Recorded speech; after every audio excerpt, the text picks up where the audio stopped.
gentlemen, may I have your attention, please? The show starts in 10, 9, 8, 7, 6, 5, 4, 3, 2, 1, go. The following content contains adult language and humor that is not suitable for viewers under the age of 18. Viewer discretion is strongly advised. The views and opinions expressed during the following video content are those of the individual and may not reflect those of others.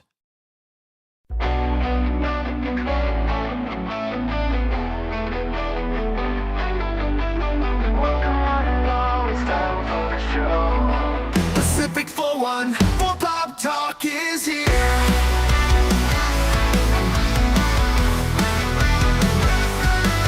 Sit back and relax and join the conversation.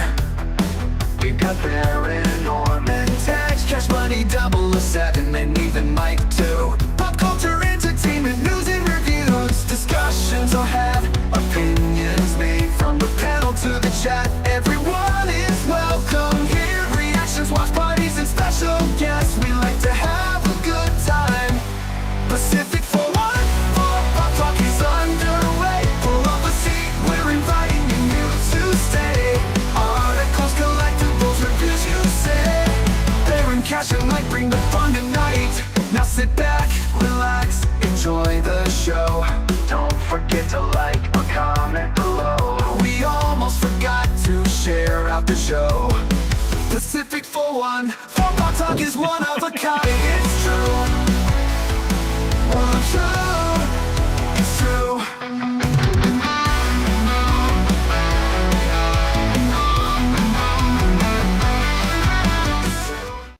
Good morning, good afternoon, good evening, and welcome one and all to a special Friday edition of Pacific414 Pop Talk here on the Pacific414 YouTube channel, the X feed, and also over on Rumble.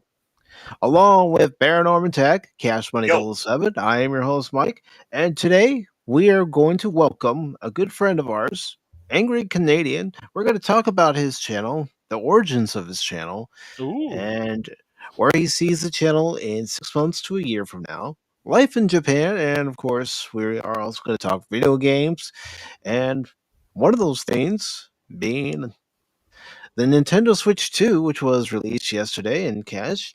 I know you were able to get a hold of one yesterday. Yeah, on Wednesday, yeah. Did you thank Angry Canadien? It was his power to make sure you got one. I wish. But before I bring in our special guest for this evening, how are you guys doing? Oh, not too bad. Not too bad myself. I know Cash is in heaven with his Switch too. I'm surprised he came up for air. But yeah, not bad, not bad. Just the big thing is running the wife to work and to the doctors because of her knee. So hopefully we'll get that taken care of. Letting the dogs out and having them meet the neighbors. So that's the one way I found out. It's the best way to meet the neighbors is let neighbors have kids and the dogs will run to them. And yeah, they love them. It's fun. It's entertaining. But it's like, come on, dogs. I got a show to do. Come on, hurry up. But I found out one thing. My one neighbor next door, he's a anime guy and he loves One Piece. So Another very nice. Another orca. Yeah, well, he doesn't like the live action. His wife likes the live action, but he didn't like the live action one.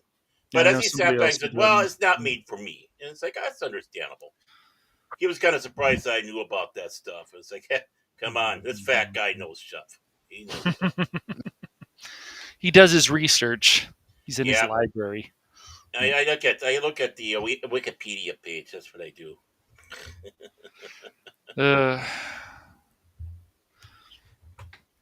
And how about you, Cash? Oh, by the way, one other thing. World Donut Day. The Forbidden Donut is here. Forbidden Donut. Donut Day. Yeah. I am not kidding. So go down to your Tim Hortons, eh? Get some good donuts.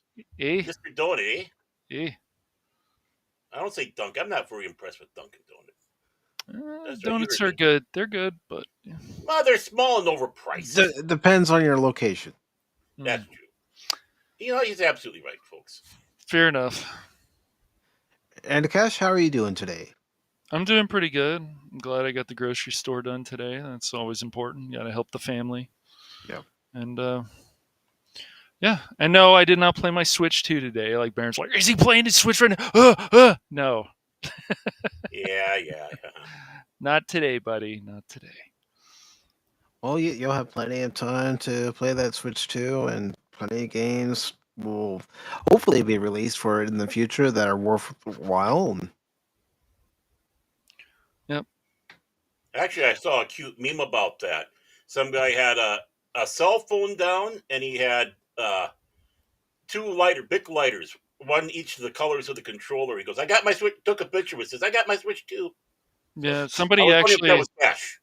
Yeah. No. Somebody actually bought one and then they smashed it with a hammer, and I was like, why? That's a Why? waste of money. Yeah. I'm sure That is. there's some stupid reason for it, but Oh, yeah. You know, if they were going Valid to point. actually use it, then give it to somebody. Exactly. Well, that's the point. They probably, there's some sort of protest. Yeah, I know. You know, we got idiots out there. We really got people who are Yes. like, IQ 72, if not lower. Oh yeah.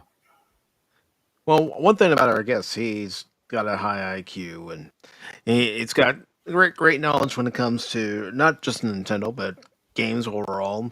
He is a fan of Legos, and he Mm-hmm. has put together several Star Wars Legos. So I know one of our members of the chat, Padawannabe's ears just perked up. Yeah. And speaking of Padawannabe, good to see you, brother. So we have a couple people who've never grown up here. Okay. Nothing wrong with that. Nothing wrong with that. Nothing wrong with that. What about the three guys currently on the panel? Oh, I sure as hell haven't grown up. I And don't want to grow up. I'm a pop talk kid. Okay. his Oh. earlier comment isn't in here for some reason because, well, it's YouTube. But Angry Canadian did have a comment earlier about his sweet new avatar. Ooh. Ooh. Very nice new avatar. When I saw that, I said, okay, that's the one I'm using for the thumbnail. Yeah, and he looks angry. He does look angry. Yes. he looks fiery. He looks ready to kick ass. Mm-hmm. But I want to say thank you to Sim Inkslayer for subbing to the YouTube channel and the Rumble channel, and welcome to Pacific414 Pop Talk. Trust The me, ones the that show's you gonna get the better. ones that you see now, well, we're the Three Stooges of Pop Talk. Nice guy, huh? That's a And nice guy. and of course we have MKHC 2005, also known as Tim here.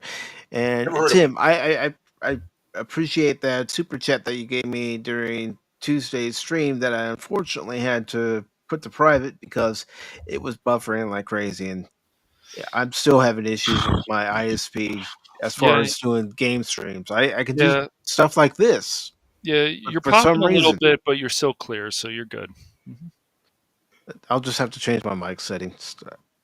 Still clear though, dude. So, But I can do stuff like this, but unfortunately, the game streams are on pause for the moment. I blame Baron. It's all right. Yeah, it is my fault. Actually, Xfinity's been coming by doing maintenance work, so they've been losing the internet at night, which is okay. Usually I'm in bed, but hopefully it'll help ours. We'll see. Yep, you can only hope. And of course, our special guest is in the chat. He's also backstage, and I will be bringing him in. I just want to get this comment from the Padawannabe, who says, I saw an article about a GameStop that was stapling receipts. Yeah, I saw that too. And when they stapled the receipts, it damaged the screens. Oh Now, how no! would you like that? You spend over $450, $500 just for the console itself, whether it's the base console that doesn't come with a digital copy of the new Mario Kart game, or the one that does come with the Mario Kart game. You open up the box and you can see where the staple damaged the screen. I hope he was executed. Well, that's people had problems before with the Joy-Cons, and now the newest thing is people are getting minor scratches on their screen. There's no excuse for it, and they're putting the screen protector on to fix them, and that's giving them the scratch because somebody sent me a picture of their minor scratch, and I'm like, yeah, I guess that's why I decided to get a warranty for a year. Jeez. And Nintendo is saying keep that screen protector on the screen, from what I've seen. Yeah, I didn't put mine on there, so if the dock scratches the screen, it didn't scratch the last one. I'm just like, what are we doing? What is going on here? Yeah. But without further ado, I don't want to keep our special guest waiting backstage.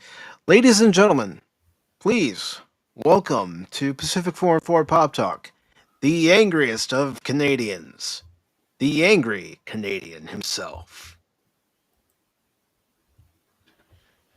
Welcome, Angry. How are you doing, brother? How are you, Magato, eh? Doing great. Thanks for we finally got the stars to align, 13 different time zones and everything else, and I'm here and I'm really thankful, man. We got him coming in on shortwave. We had to go that far. Shortwave. Oh, Ham radio.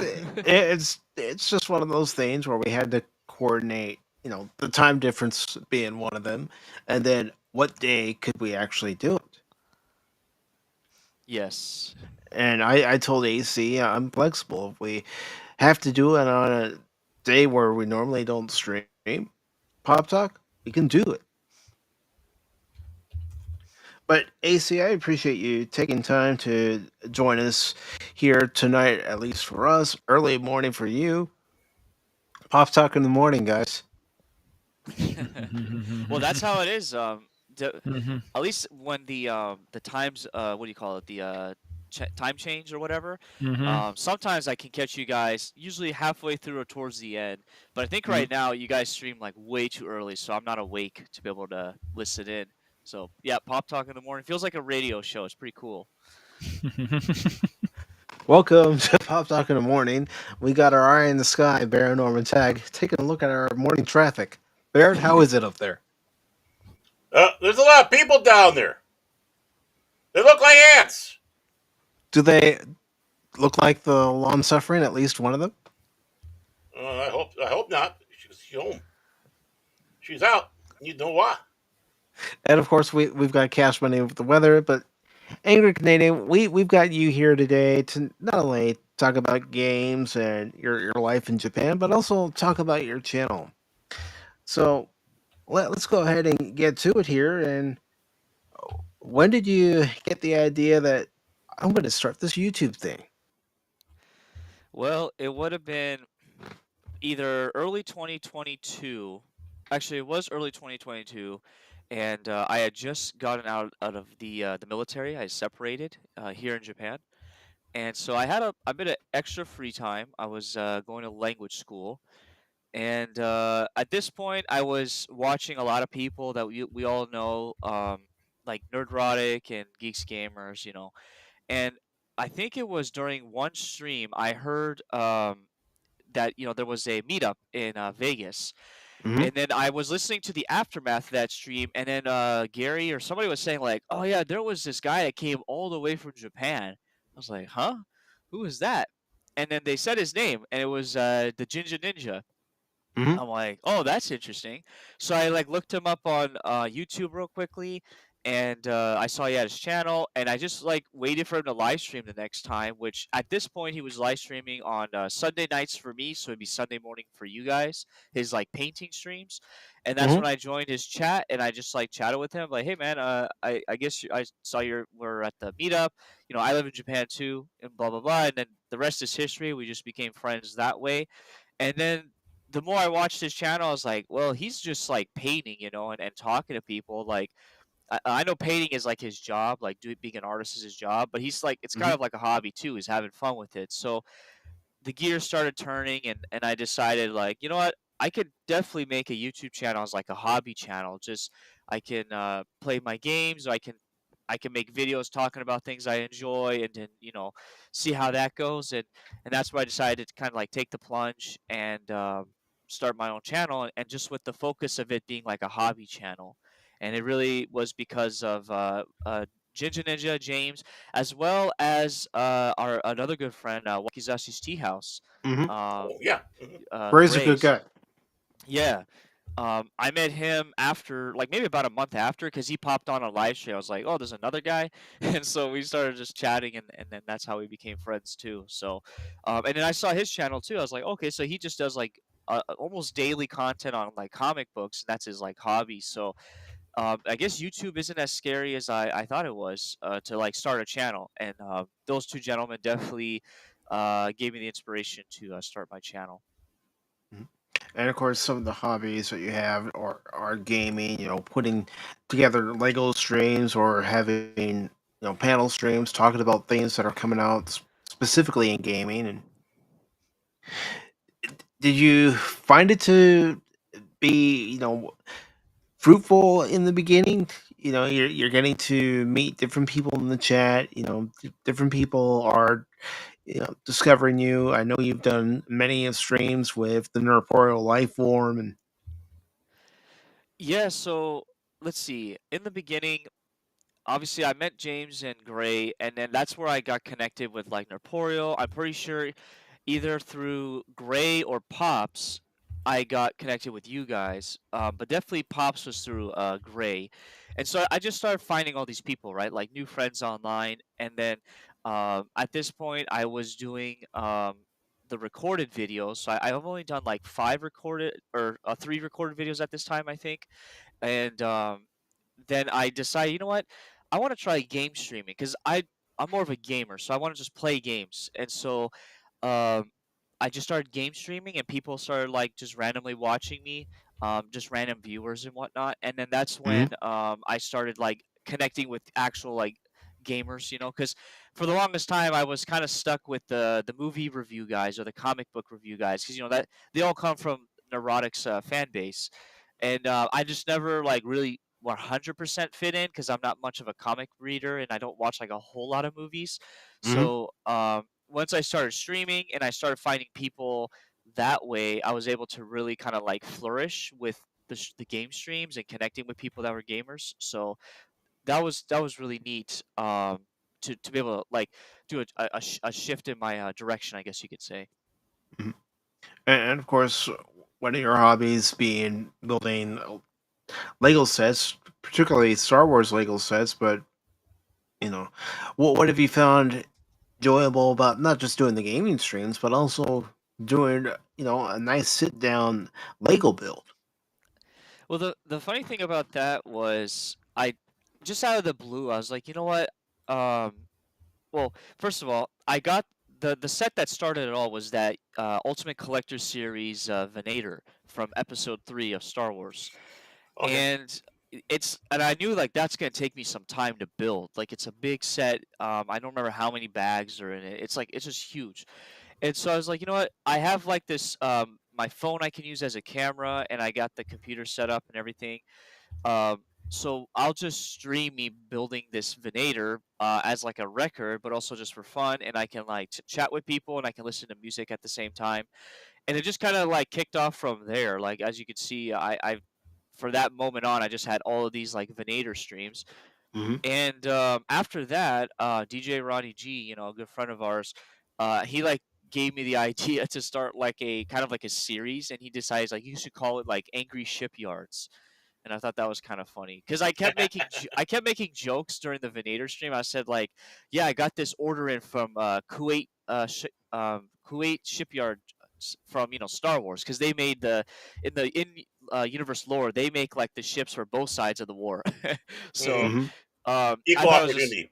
yeah. So I was like, that's the joke I was running with, and then DJ's like, why don't you just call it like Angry Shipyards? I'm like, that's even better. So I decided to actually turn it into a series, so it's called Angry Shipyards, and from then on, I just anytime I get a new Lego set or a Lego set, I should say, that is like disassembled, I'll just make a thumbnail for it and build it on stream, and then people um, which I do it at nighttime for me, so it's morning time for you guys. So if people want to come and chat while they're working, or if they're commuting or whatever, then like they got someone they can talk to and just interact with, and that's kind of like the service I'm trying to provide. So, um, yeah, it's been fun just building and whatnot, and I might actually do either one or two Gunpla related streams because there's one Gunpla set that I really want to get, but Gunpla takes a long time. I don't know if I'll be able to like do it. I have to look at it and figure out like is this going to be feasible?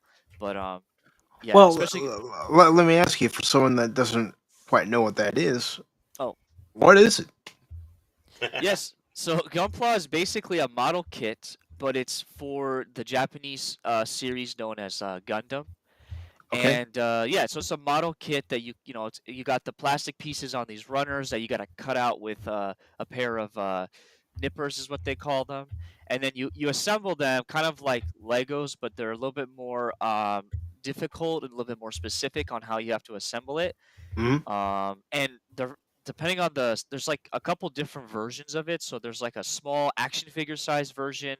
There's a much bigger one that's about twice as big as that. And then there's even a much bigger one than that that has a little bit more detail to it.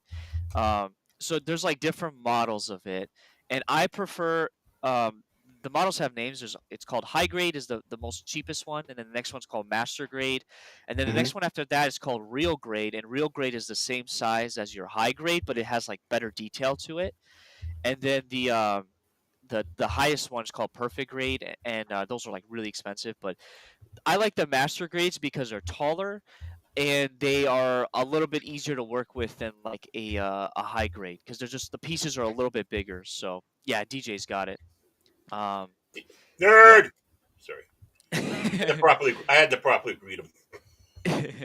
Yeah, master grade's great. So I have someone in my collection here, master grades, and I just like the size of it. It's cool. So the one I'm thinking about getting is a master grade size, so Okay. it'll be easier to show it on screen, the pieces and whatnot. But the reason why I'm a little worried about it is because when you get the set, you have these runners, right? So it's basically a plastic mold injection of like the pieces. Mhm. You have to basically play Where's Waldo with the pieces, and you need to No. like when the instruction says like look for D34, you have to go to like runner D and then piece number 34 and then cut it out, and that's like a bit tedious because there's like I don't know 7 to like 13 runners in a box, depending on the size of the kit.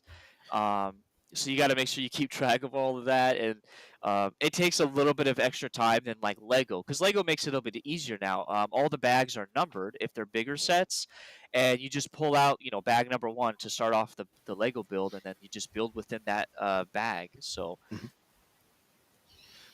I mean, I used to put together model airplanes when I was a kid, and you did have to look for the pieces on the runners to make sure you had the right one. yep, yeah, yeah. And then It, if you cut out it's the time wrong one, consuming. Yeah. it's annoying. But Cash, did you have something you wanted to ask Angry Canadian? Sure. So Angry. We talk about a lot of stuff usually, like just about every day. So, Yes. um, what is the most you ever paid for like a Lego set? Well, at the time of this recording, it would be that UCS Venator. I think it was going for 650 in the US. That's how much it was going for. Yeah. And then of course, being in Japan, the price of Legos are even higher, so the conversion rate, Oh. kind of equals out, if that makes sense. So I don't, most of the time, I don't save a whole lot. Um, so yeah, 650 US dollars. And I don't think I ever want to get anything higher than that because Mm-hmm. if it's anything more than that, it's not coming from Star Wars unless it's like that Death Star that's rumored. I don't really have an interest in buying that, but yeah, 650. Right. So I guess how many less pieces mean the price is lower, more pieces mean the price will go up. I guess that's how they're doing it. Yes. Then there's another factor, the Mm-hmm. amount of minifigures that they include as well, because Oh, minifigures of also course. kind of affect the price of the set too. Especially if they're brand ones, I'm sure. And they're like, hey, let's Yes. jack up the price a bit more. Yeah. Um, yeah. But it sounds like you're still getting a lot for your money, I guess. And I guess the instructions are good. I mean, I used to build Legos. I haven't built Legos in years, but I don't know. Have they actually gotten more challenging in a way with the pieces, or are the instruction manuals good? Or I mean, Legos you can build pretty much anything. I mean, the whole point of it was your imagination until Switzerland was like, well, we're going to start pandering. Not that I'm saying you would buy ones that are, you know, not the nonsense, but is there any like Lego sets that you have found actually challenging, even with the instruction manual? Um, okay, so when I was building the Venator, there was a couple times where it was a bit tricky with some of the angle shots of like the set itself. Like Mm-hmm. the manual has it this direction and you're looking at it, it's like, all right, you need to put this like pin in this one spot. And it's not like super, I don't know, like it doesn't like really show you exactly like how many holes to the left you need to put the pin in, because Ugh, you'll have like a rail. And that's like yes. been a problem for a long time, and I'm surprised they haven't really like figured it out, because the most recent set I built is a Star Destroyer, and I had the same issues with that, where it's like I was off by like, the thing about measure twice and cut once. Mhm. I was like measuring like 13 times and then cutting once, and it's still getting it wrong. And so anyways, yeah, the pins, some of those like Technic pieces, they're not like colored in correctly, or they don't have a guide for the alignment, and that gets a bit annoying. But I will say manuals in general have definitely gotten better, because um, Good. after what year was it? 2020, no, it was 2023. The 2023 Tokyo Comic Con that I was helping our good buddy Ginger Ninja at, they were selling, this one vendor sold a bunch of like Lego Star Wars sets, and they had a lot of older ones. And Mhm. so I grabbed them all up and I shipped them to my house. And when I did a build stream on it, I looked at the manual and I noticed there's a big difference. So now manuals will tell you at the top left corner of like the instruction what pieces you're building with. But back in 2000s, they didn't have that. And so the manual would just like randomly have the piece already on the set. Like let's say you start with a flat brick, and then like you turn the page, and the next page has like a red brick on top of the flat brick. Hmm. In the older sets, it would just be there. Like you just had to be paying attention. Whereas the newer sets now kind of have like a parts list at the top, like, okay, these are the parts you'll be using. And I do like that, because it at least tells you what pieces to look for, especially Mhm. if you're one of those guys that's like, you have a big Lego bin and they're all like assorted and they're mixed together, and so you're just kind of like you're troweling through it trying to find the pieces. And but at least with this little parts list thing, it's a little bit easier to see now. So they've definitely improved in that aspect, as well as coloring. The coloring of pieces is much better now. Back in the day, I guess the rendering software they use couldn't render blacks correctly and dark grays, so sometimes you would get those two pieces confused. So that's pretty neat to see that. And then as packaging has also evolved as well. So I guess they've decided to go paper bags for their Legos inside. Hmm. Mhm. Um, and that is like a good thing and a bad thing. Like I understand it's good to reduce the amount of plastic, because like the Legos are already plastic, but the Hmm. bad side to that is, if your box gets a lot of damage from moisture, your your paper bags are going to get the damage as well. And I know plastic's pretty resilient, so it'll be fine, but that kind of like ruins the you'll have to wash your bricks then if that's the case. Like if the bag gets moldy as well. So Yeah. that was like a nice thing about the paper, or excuse me, the plastic bags, is that it was like an extra shield for your pieces there.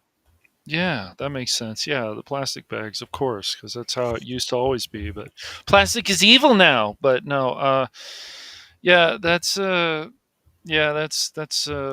pain. I don't.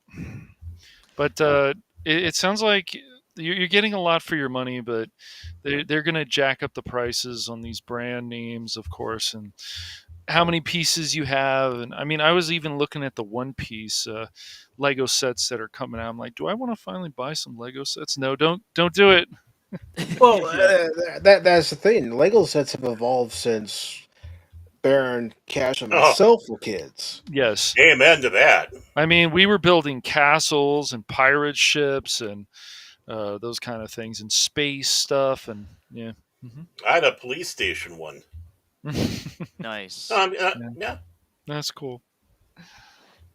Yeah, as far as prices goes, I definitely try my best to save some money because yeah, Legos in the past let's just say 5 to 10 years, I've definitely seen an increase in price. And then I heard recently that they want to jack up the prices even more, so Of that's a bit course. irritating. Yeah. And it's not. It's funny because Lego collectors like even like the normies are a bit irritated with the prices of Legos as well. So that's like kind of an interesting thing about like Lego community people. Like there's a term they call them adults for Legos or adult fan of Legos. Excuse me. Well, And yeah.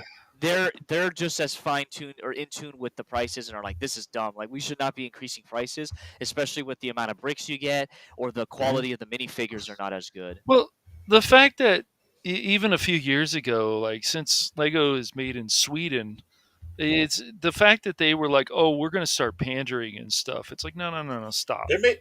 They're made in Yeah. Sweden. Yes. I No, it's thought they were Denmark. Swiss. Is it It's Denmark. Denmark? Denmark. Oh, It's it's Denmark. Denmark. Denmark. Yeah. Okay. Okay, And the so it only is reason why Denmark. I know that is because apparently, if you show your passport, if you're a Denmark citizen, you show your passport at Lego stores, you can get a discount. Mhm. So that's That's the trick. That's crazy. the trick, Cash. You got to become a Denmark citizen to get a Oh, discount on Denmark Legos. citizen, get your Fake ID. discount. Yeah. And I do want to take a Crazy. quick moment to say hello to Pops. He says, Hey, "Ooh, pops. AC is in the house. Good to see you, Pops. Hope you're doing well, brother. I Yes, know you it's and Baron have been tag teaming on quite a few videos of late, and they've been very good. And also, before we go any further, FKHC 2005, also known as Tim, has donated $1. What? Yes, Crazy, $1. man. Wow, Crazy. man. That's crazy, dude. I don't know. Yeah, well, you know what? I'm just gonna play this. I'd buy that for $1. Thank you very much, Tim, for your super chat. You're keeping the warp core fully functional, especially stocked up on dilithium. Yeah. You're keeping the brig warmed up for Cash and I. Yes. Yes, yes. And DJ Ronnie G says, "Pops in the house." Yeah, it's good old pops. And Tim remarks, "Yes, it's Denmark, where Lego is from. I have issues with Lego now." Well, But I mean, this is some crazy stuff. Number of locations. This was from 2017. I don't know how if this has changed much. They've got 42 offices. The number of employees are over 24,000 according to March 2021. I wonder if that increased. I don't know. Maybe it decreased a little bit. I don't know. It's pretty crazy. Denmark. Well, I mean, it's not Lego related, but even like Warhammer Hmm. miniatures are going sky high, and people are going, "Wait a moment!" Yeah. Like Oh, everybody's going nuts. speaking of that, Angry, have you ever thought about doing primer on miniatures or painting or any of that? well, that would be for my Hmm. Gunpla kits because yeah, a lot of people do that. I don't have like I need a workshop like James has to be able to do that type of stuff because you know in Japan like our houses are small. We don't have like garages to do stuff like that. There, you don't Um, think outside is like big enough because you can outside would be good. Put on a mask, make sure you know you got gloves on. All set. yeah, I mean I have a little bit like not a patio but like an outside area, but it's not big enough and I need you know like power, right? Because you got to use like airbrushes and whatnot You to make. can primer and paint and glue. You should be okay. I mean, if you're doing miniatures, usually the I've used a spray can from when I do yep, miniatures. yep. Oh, You okay. the for the primer, yeah. Yeah, Yeah. Mhm. usually I use black. Use black Mhm. primer. Yeah, that's good too. The most I've done is panel lining, so you can get these markers. DJ knows about them. There's like these little markers you get that you can put panel lining on your mechs, and it just makes it look a little bit more 3D. So that's the most I'll do. They look to me they look fine out of the box, just how they are. So Yeah, I remember like this is why gaming stores and other things shouldn't go away. In the back of the gaming store that used to be around here many years ago, was around for a long time. They had classes to teach you how to paint, Hmm. and with the figures, it was amazing. I'm like, this is free. This is great, and it was funny being like a young kid listening to all this cursing. nice, A- nice. And FKHC 2005, also known as Tim, has a question for you, AC. Where in Japan?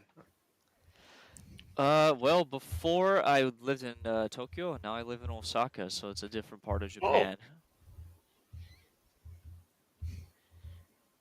Very nice. And DJ Ronnie G says, I bought a Gundam marker fueled airbrush unit. Hmm. Interesting. Yeah, have you run into any of those problems, Angry, where you're gluing stuff and it seems like it's cheap and it starts falling apart? Because I used to make those Japanese robots many years ago, and I noticed like, I got it to work, but it looks like it's kind of cheap. It Um, like the glue, it starts falling apart, and I don't know. all of my Gundam kits, I've never had to use glue. But Okay, some of my like action figures, I've broken some things here and there, and I've tried to use glue to fix it. And yeah, yeah, I have a friend of mine. He's like really, he knows like how to fix toys, and so he has told me like what glue is works and whatnot. I don't remember all the details, so I should have wrote this down. But yeah, it just depends on the plastic and the glue you use. I guess there's like a chemical science to it. hmm. Oh yeah, I'm sure. As long as they have good instructions, though, this stuff should be pretty straightforward. Yes. Yeah, as long as the instructions are Hmm. straightforward and telling what pieces come next, and you have the right materials to put together, it should be a pretty easy job. Yes, Hmm. the more pieces you have, the more time consuming it is, whether it be Lego or model building. It Hmm. takes, Yes. but once you get the finished product, I'm sure you've seen it too for yourself, Angry Canadian. You have that final product right in front of you, and you're proud of yourself for piecing everything together. yeah, satisfaction. Yeah. It's Hmm. great. And it's good to see Pop Culture Mechanic coming into the Oh, house. Good to see you, brother. Yep. That's one of my another buddies there. Canadian. Pop culture mechanic. Yep. We're being invaded by Canadians, eh? They're gonna make us watch the Red Green Show. But one of the things I did want to ask you, Star Wars Day was just not that long ago. The real Star Wars Day, Orthodox Star Wars Day. And one of the things I wanted to ask you, and it's still related to Lego, is what got you into Star Wars? So there are, let's say, I guess I can go back to the beginning with the Star Wars origins, but I remember as a kid, we used to go to the library all the time and rent movies, DVDs, and rent books and whatnot, or borrow. Sorry, not rent, borrow. And I remember one day, out of the blue, I decided to borrow the Episode 4 DVD. Actually, I think I got all three at the same time because you're allowed to do that. So I borrowed all three, and I remember watching the original Star Wars trilogy, and it was interesting. I remember being like intrigued by it and fascinated by it, but it never really like stuck with me. And Hmm. then you fast forward maybe, I don't know, 3 years later, 4 years later, and I somehow was able to watch the prequels, and I thought the prequels were cool too, but it still didn't like really stick with me as like, okay, this is amazing.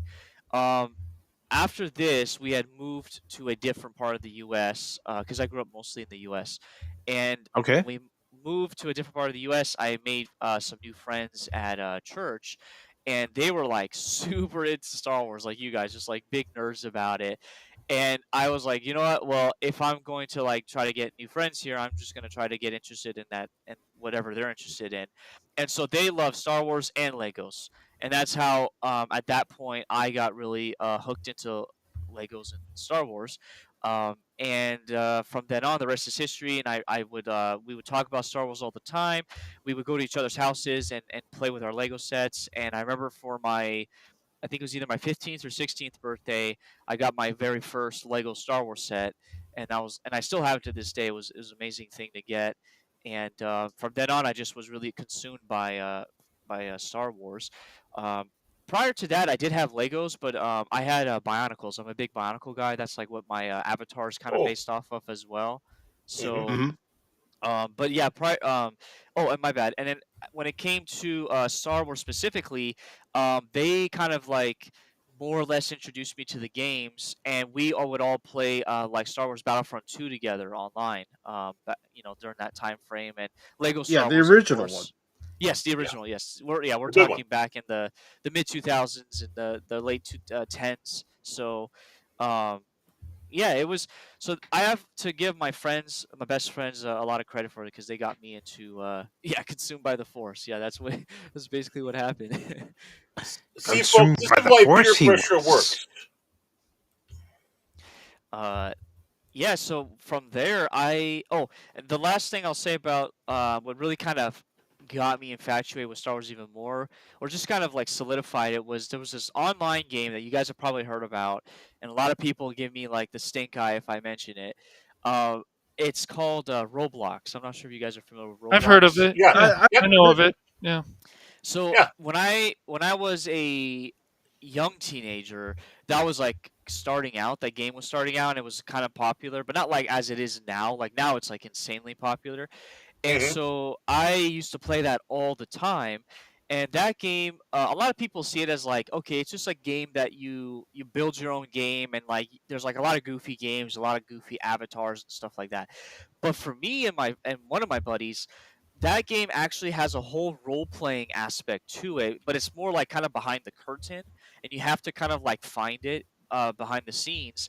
And Mhm. so in Roblox, I used to play that specifically for role playing in Star Wars. And to explain a little bit Wow. more, it has like a whole like clan system, like a lot of them MMOs have. So you have like a clan that you can create, and you have like your leader, and you have all your members, and then you could create like individual ranks, like categorize it by ranks and whatnot. So I made a lot of friends online playing this game, and we would role play specifically the clones. So we would role play as the Grand Army of the Republic, Okay. and we would so it's once again it's a video game inside of a video game, so you have to create all of your own like assets, like the armor, the weapons, the vehicles, the battlefields and stuff like that. So a lot of people would do that, and then we would just go and play in their servers and have fun like that. And at one point I decided like I want to start my own clan and then have my own members and whatnot. So I did that. I became like a clan leader, and I created my own clone trooper army, and I would just basically either hire people or find a way to get it through the dark web or the Star Wars underworld, the technology. And so I would get like these Republic weapons and ships and whatever. And what really helped me to actually like dive into Star Wars more was I would have to go online and research like, okay, so this clone trooper faction, they have like this color armor, and like what was their history, and I would like read about it online through from that aforementioned website that I don't want to talk about. I think we all know which website that is. The one the main Star Wars pedia website. So I'll leave it at that. We do have our own Wookiee here in Baron.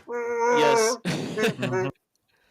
But yeah, so I was on that website all the time researching about Star Wars, learning about all the other stuff, the expanded universe and whatnot, and that really helped me to just like really soak it in and dive into Star Wars. And that's how I discovered like video games like Republic Commando, which is like one of my favorite games of Star Wars games of all That's time. a good game. Oh yeah, and Empire at War, which is like an RTS game. Um, Mhm. that was a lot of fun, and of Mhm. course during the Battlefront 2 days, the original one, um, Oh. I was really big into the modding scene on PC, and Nice. so I would always download like a bunch of different mods and try them out and share with my friends, and it was just a blast. So yeah, a lot of people like to like dunk on Roblox, but for me that helped me really get into Star Wars, and it also helped me get into Halo a lot too, because we used to role play the Halo universe type stuff as well. So um, yeah, so that's how I got into Star Wars, and I decided to do the Star Wars Day with Pops on. I think it was the second year he started doing it. I'm trying to remember now, but that was a lot of fun, and then just try to change it up every year, so it's not like the same thing every year on my channel. Yeah, that's something that I was even trying to do this year. I mean, I'll be honest, I wasn't originally going to do anything on Star Wars Day, Orthodox Star Wars Day, because I figured everyone else was. That if I did it, it'd be overload. But Pops did send me a message. What are you going to do for Star Wars Day? And thought to myself, you know what? Let's have a watch party of A New Hope. Yeah, I think that's. I mean, I think everybody should try to find a way to participate. And then Mhm. when I approached you last year, I said, "Hey, I'm building this like kind of like TV guide of like what people are doing for that day." And Hmm. if we try to coordinate more every year, then we can always like try to push out like, "Hey, this is what people are doing for Star Wars Day," so that like people don't feel like they're overlapping with somebody else or whatever. And like just building an old TV guide, that's like kind of Yeah, fun to do that. help each other promote. Yep. Angry Canadian's coming out at this particular time. He's going to be talking about this. Go over Hmm. to his channel after this stream is over, or if you get tired of watching this stream, hop over to Angry Canadians. Hmm. Yeah, just helping each other out, promoting each other, so that we all have a piece of the pie and have fun with Yeah. it. Mhm. It's like Orville Nation says: "We go road together." We do. We have to support each other. Yeah, you do see infighting, but if you try to stick together, that's the best way to be. Hmm. Yes. I mean, Cash and I fight all the time. So Yeah, Sure. why do you think I'm always here? Right. I'm in the Yeah. middle trying to keep you All those, both The separated. mediator. all those big fights that Baron and I have. Yeah, they're horrible. still not talking to you, by the way. But I want to take the time to say hello to Wolvie, the 1/4 Jew. Good to see you, Wolvie. Hope your Friday's gone well for you, brother. Oh, wait.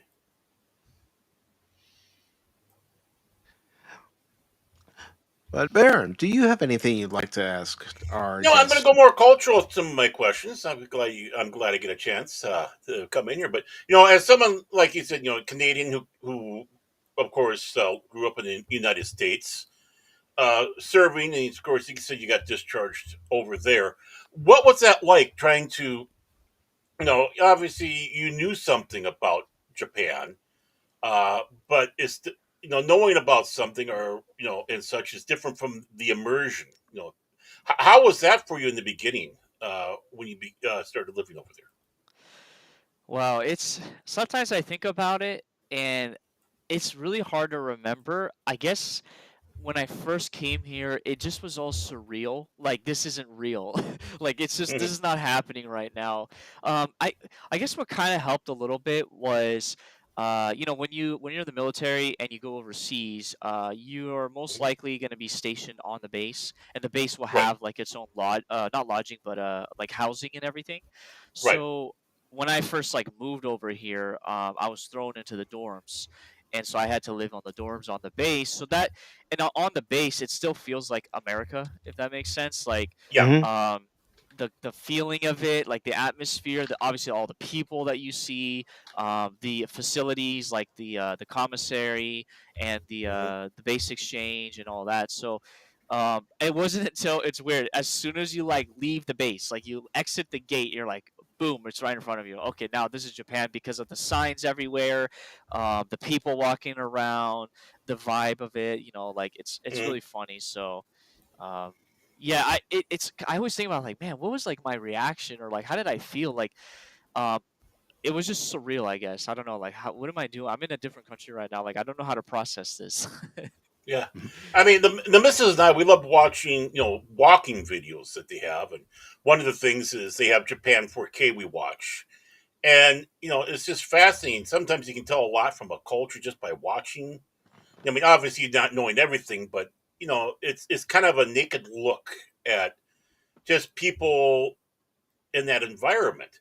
And of course, it's so surprising to see so many signs in English over there, as well as Japanese. And it's like, wow. I mean, what that must be like for someone like us that you know get off the plane or get off the boat, walk out there. It's like, whoa, we are in a different world. We're not in Kansas no more. Yeah, so actually, if you want, I can answer his question now, and then I can continue talking about that. So oh, okay. I'll read it. Yeah, what base I was at. So, um, in Japan, there's a lot of bases. Maybe one too many, but in Tokyo specifically, um, there are two. There's an army and there's an air force base. And I was at the air force base for I guess like 4 years, roughly 4 years. So, Okay. and what's funny is so if you look at Tokyo, like Tokyo's a prefecture, and then you have Tokyo City, like kind of like New York and New York City. Hmm. Tokyo, the prefecture is like really wide. Like it like spreads out, and the Air Force Base is basically all the way on the opposite side towards the mountains, towards Fuji on the west side, whereas like the city itself that you see in the movies and what Baron was saying about the 4K walkthroughs, that's on the east side of the prefecture. Mhm. So and what's crazy is when you go from the west side to the east side, like how it changes in the scenery. It's like that was pretty interesting to see that, especially when you ride the train. So, Hmm. Mhm. um, but as far as like coming to Japan, my actual first time coming to Japan was when I was what was 17, 16, 17. I was going to the Philippines with some family members just to like go and have fun. And we had to stop in Japan because if you go to the Philippines, you either stop in Japan or you stop in China or wherever. Mhm. And when I went to Japan, my passport wasn't fully up to date on accident because I was like a 16-year-old kid, so I didn't know that it was like kind of like not out of date. It was just within the expiration range, Hmm. and so I was stuck in Tokyo for like an extra day overnight. And my uncle and I, we had to basically camp out on the benches inside the airport overnight, and then in the morning time we had to take the train from the airport all the way to the U.S. embassy so I could get like an emergency passport so I could continue to the Philippines, and that was pretty interesting. But I remember riding the trains and seeing the city as like a 16, 17-year-old kid. I'm like, this is crazy. Like, what is going on here? And then fast forward to 4 years later, I returned as like an adult, and Mhm. yeah, oh yeah, yeah, Yokota Air Base. Yep, that's where I used to work, and a lot of interesting memories there. So But Japan grabbed your heart and you just stayed. yeah, so because you asked before, like I must have known something about it or whatever prior to. Actually, like prior to moving to Japan, I didn't watch any anime. Like it wasn't that I wasn't into it; it's just like it never was on my radar. And Mhm. then I only knew that like Nintendo and Sega were from Japan. Like that was Hmm. really it. My knowledge of Japan was really limited. Like I knew about, there was like samurai history, whatever, and and that's about it. Like I just didn't really care prior to research about like the country's history. And then while you're in the military, you are allowed to have a dream sheet, and the dream sheet is basically like which bases you want to be stationed at within Mhm. your limits of your job, because every job has different locations they can get stayed at or Mhm. stationed at. Excuse me. And I chose Japan at the top of the list because some of my coworkers had told me that in order to escape the first base that I was stationed at, Japan would be the easiest like path to escape with. So that's why I put Japan at the top, and I was very fortunate and blessed to be able to get that as my number one pick and to be able to move there. Cool. Yeah, I mean, especially during that time while you were in the military, getting to know the culture. But now that you're a permanent resident, you're really getting to know the culture. The good, the bad, what's a faux pas, and really accepting of the culture too. From what I've noticed. Mhm. Yeah, What was kind of nice is like being in the military here for X amount of time in a foreign country. It allows you to kind of slowly get used to the culture, even though for the first like I think year and a half I was stuck on the base in the dorms, and then I was finally able to move off the base. And so that really allowed me to slowly get an understanding of the culture and kind of like mold with it. And when I moved off the base, that even helped even more because now I lived off the base. My landlord's Japanese, but he speaks really good English, so I can communicate with him in English. And Mhm. I got to see like more of it because like I said, if you're living on the base, it really feels like you're still part of in the U.S. Like it's a really Mhm. weird thing. Um, and yeah, and then finally, when I should back up a little bit here. When I first moved here as a military person, service member, I was determined to like do my time and go back to the US. That was like my initial like reaction when I first came here.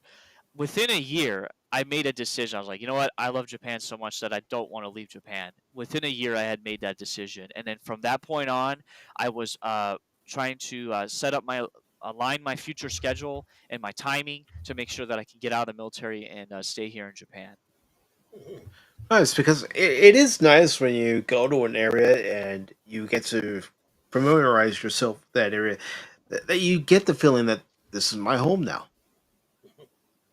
Yeah, something just clicked, man. I don't know. It's really weird, man. I just something clicked, and I'm like, I can definitely live here. I just need to learn the language, and I understand the do's and don'ts, and I have a big appreciation for a lot of stuff here. So it kind of makes sense for me to live here.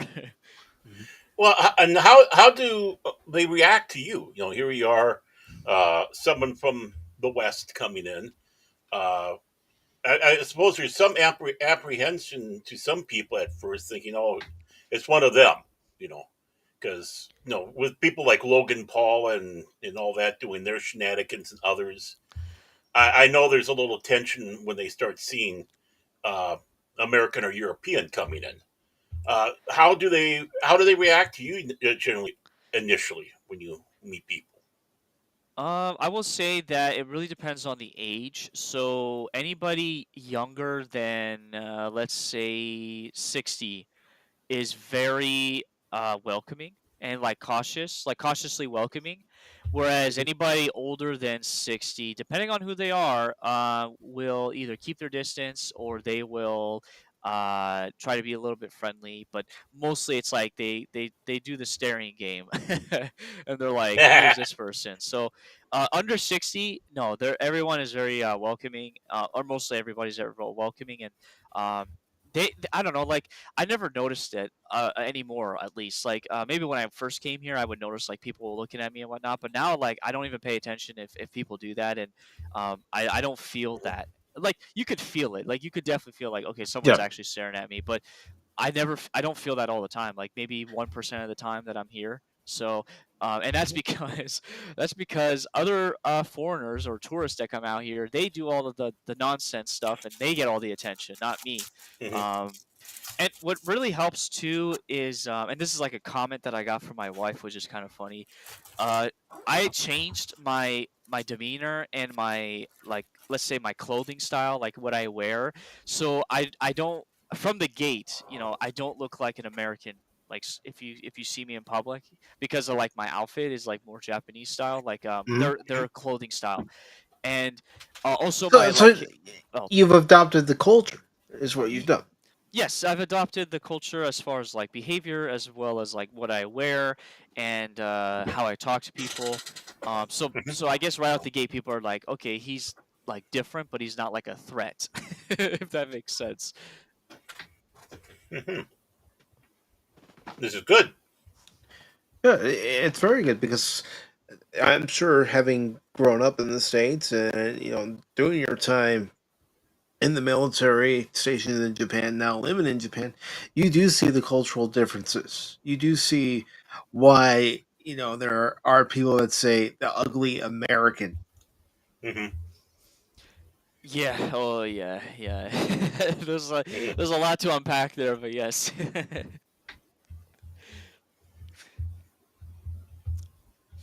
But Cash, Well, did you they go go ahead, ahead. Baird? Go ahead.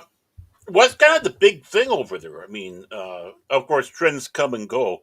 What is actually kind of the big thing happening around there right now? Television or other, whatever it might be. Pop, I guess Japanese pop culture. Um, Man, that's hard because I don't watch TV here. They have like I don't know if you're familiar with NHK. That Hmm. Hmm. is, yeah, that is like their broadcasting channel, and Hmm. I don't pay for that because once you subscribe to it, you're stuck with it for life. That is like some weird contract they have, kind of like the BBC. Hmm. So yeah, I don't watch TV, and I don't really pay attention to a lot what's going on, which is weird because maybe I should. But I guess recently, oh, well, actually, the big thing is Shohei Otani. He's like Oh everywhere yeah. out here. Mm. Like you walk and you bump into like an advertisement with him like holding a random product or doing something. Like he's Yeah, just like I'm not. everywhere. I'm not surprised. He's a stud all over the place. I mean, it's just Yeah. it's crazy. It's Yeah. just the He- Japanese people were so happy when the Dodgers won the World Series last year. I mean, it's Mhm. because of Otani. Well, And the they Dodgers start. won the World Series because of Otani, and then He's earlier in the definitely one season, reason. earlier in the season, the Cubs and the Dodgers opened the season with two games at Yes, the Tokyo Dome, and of course, people were welcoming to the Cubs and Seiya they Suzuki, were. and They were. There was you know, Japanese people who had Cubs jerseys on, and people were, being respectful to each other that I saw. I know. Wow. It's crazy. Mhm. Yeah, I would I I mean, would say Otani is definitely in. yeah. Baseball is huge out here. I Oh, know I'm it's like pretty sure. big in the U.S., but I grew up in a lot of towns that didn't really have a baseball scene, and mhm. so here just seeing it everywhere is like pretty funny. Dude, is it actually do they actually have some like creepy stuff and vending machines? I remember watching Conan when he was in Japan and I'm like, is this real? And I guess it is. And there's some interesting things there in Japan. I want to go to Tokyo, Japan, but I was wondering, Angry, I've heard this from some people, some Americans, that if you don't speak the language, they look at you like you're some kind of jackass or whatever. But then I've heard from other people, no, they are happy to help you. But I think you should try to learn some of the language. I would, if you're going to go over there. Uh, but what's your feeling on that?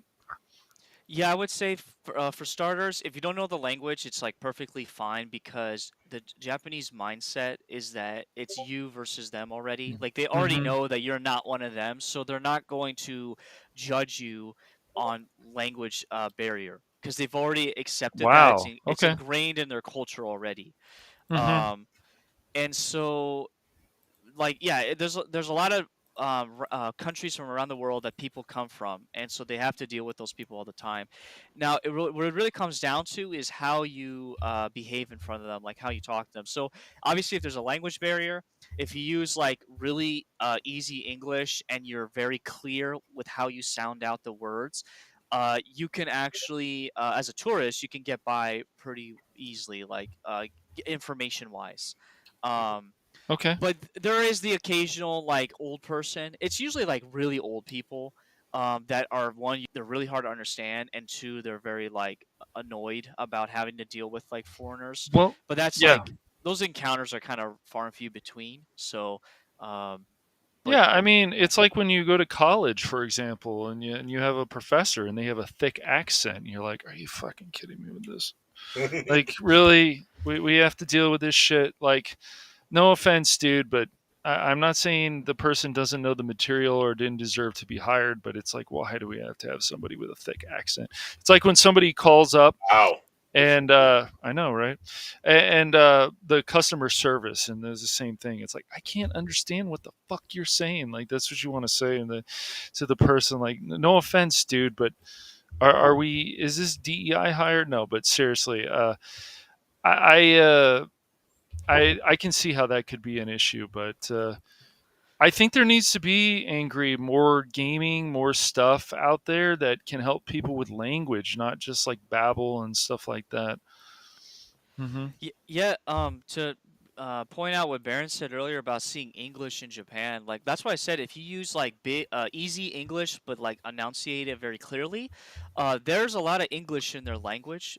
They use Hmm. because a lot of like foreign words like iPhone or computer or like whatever like stuff that comes from the West generally will be said in an English sounding word. And so they and also a lot of them learn English at a young age just for a little bit, and then it's up to them if they want to continue pursuing it. But recently, because of the boom in tourism, a lot of places have like English speaking staff, especially like at train stations, and they're Mhm. trying to hire more and more people for different languages, but English is definitely going to be more popular, and then Chinese would be kind of like second. Mhm. So um yeah, anyways, like it's you can get by speaking like a little bit or a little bit Japanese, but just like basic English with people as a tourist.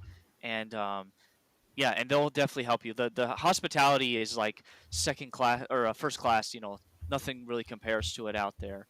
So or to out here, I should say. Yeah, it's kind of funny that you mentioned NHK because we do have that here Hmm. too, the English Oh, that on our Apple TV and on our devices. The The long suffering mhm. I we watch it quite a bit, and especially you're going to laugh at this, especially during sumo. We just watched the oh latest yeah, Grand Sumo, and she's actually got her favorite sumo wrestler. That's Wada Takake. I'm sure I said it yes, wrong. Wrestler. And yeah, sumo wrestler. wrestler. Yeah, sumo wrestler. Yeah, but yeah, Wrestler. Wada Takake is her favorite. So that's kind of an interesting thing in that aspect. So yeah, we do watch sumo, especially when Grand Sumo comes around. Yeah, one of my friends in Chicago, he's a big sumo guy. I have to let him know about that. I don't know. I'm pretty sure he knows about it, but that's Mhm. interesting. You have NHK, like you can watch. That's cool. Yeah, yeah, and it's obviously a good tool for promoting of Japan and Japan. Do a lot about talking about Japanese culture on there. Of course, like I said, the sumo, uh, even trying to help teach the language. And news. They usually they have their news on there, so that's one of my news sources I like to go to. So Yeah, if there was a way I can watch it in Japanese and not get sucked into a lifetime subscription, hmm I would watch it more because it would definitely help me with my comprehension. But like I said, I don't want to be paying that forever. I think it's ridiculous that they have that. wow. Well, I never heard about that. For life, you get it. It's for life. Yeah. For us, And it's a what's free app. Yeah. it, you know what's funny too is they have doormen that come and they periodically will check to see if like that housing unit has NHK or not. And I got in trouble with my wife because I didn't know who they were, and they we have like the Ring camera system. Yeah. They've had that out here for like years, like a couple decades now. But hmm so basically, that's how you answer people's with the intercom. And I let Mhm. them come upstairs, and I definitely got a talking to after that because he's like, no, you should not let these people in. hmm If they do come, like you let me know, and we'll like schedule a time to talk with them because we don't want to get stuck in this situation. So, hmm yeah. Yeah, it does sound like the BBC in that aspect. They go around with their little cards, and somehow they can tell if you got it, and it's like the TV Yes. and get your TV tax, and it's like, yeah, not fun, not fun. Not fun, but it's how these countries pay for their programming. Yeah. Yep. Oh yeah, and for your national, yeah, because it's government broadcasting, yeah. And But you what's also got interesting? Tokyo Network too, right? The Oh yeah, TV Tokyo TBN. Network. I Yeah, think so. Yeah, yeah.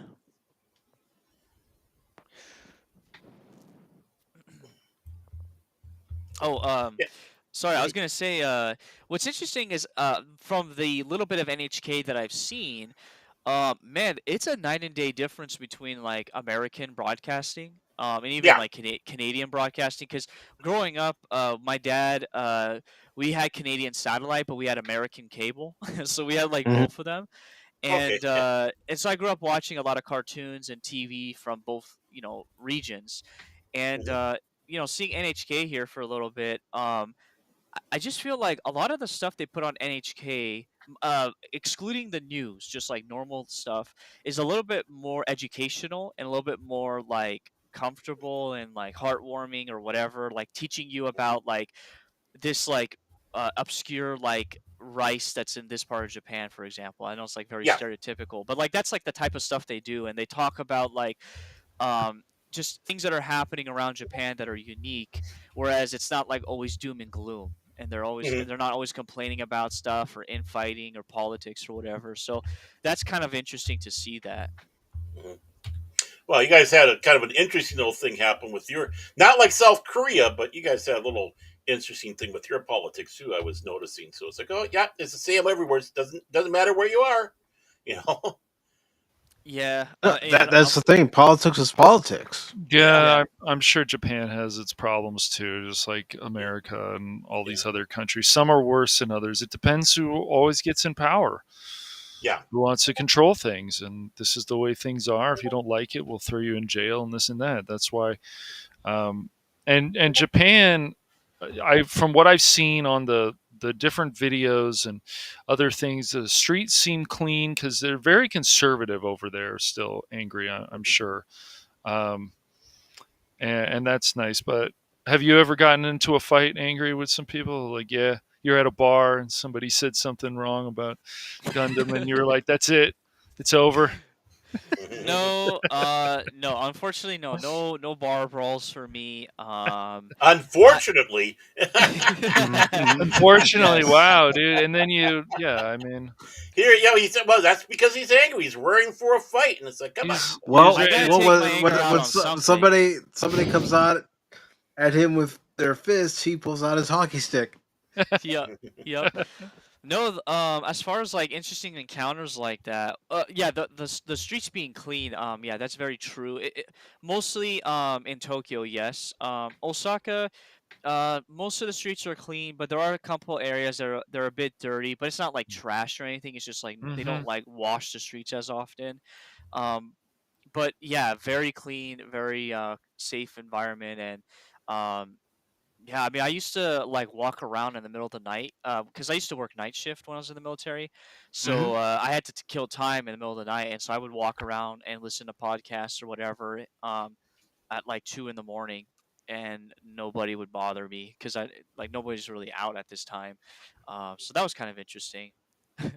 So Yeah, it's interesting you should bring that up because I have a friend of mine who served in the Navy and he was over in Japan for part of his period of time in the Navy, and he says, there are many things that he liked about Japan, and one of them was the fact that the streets were clean.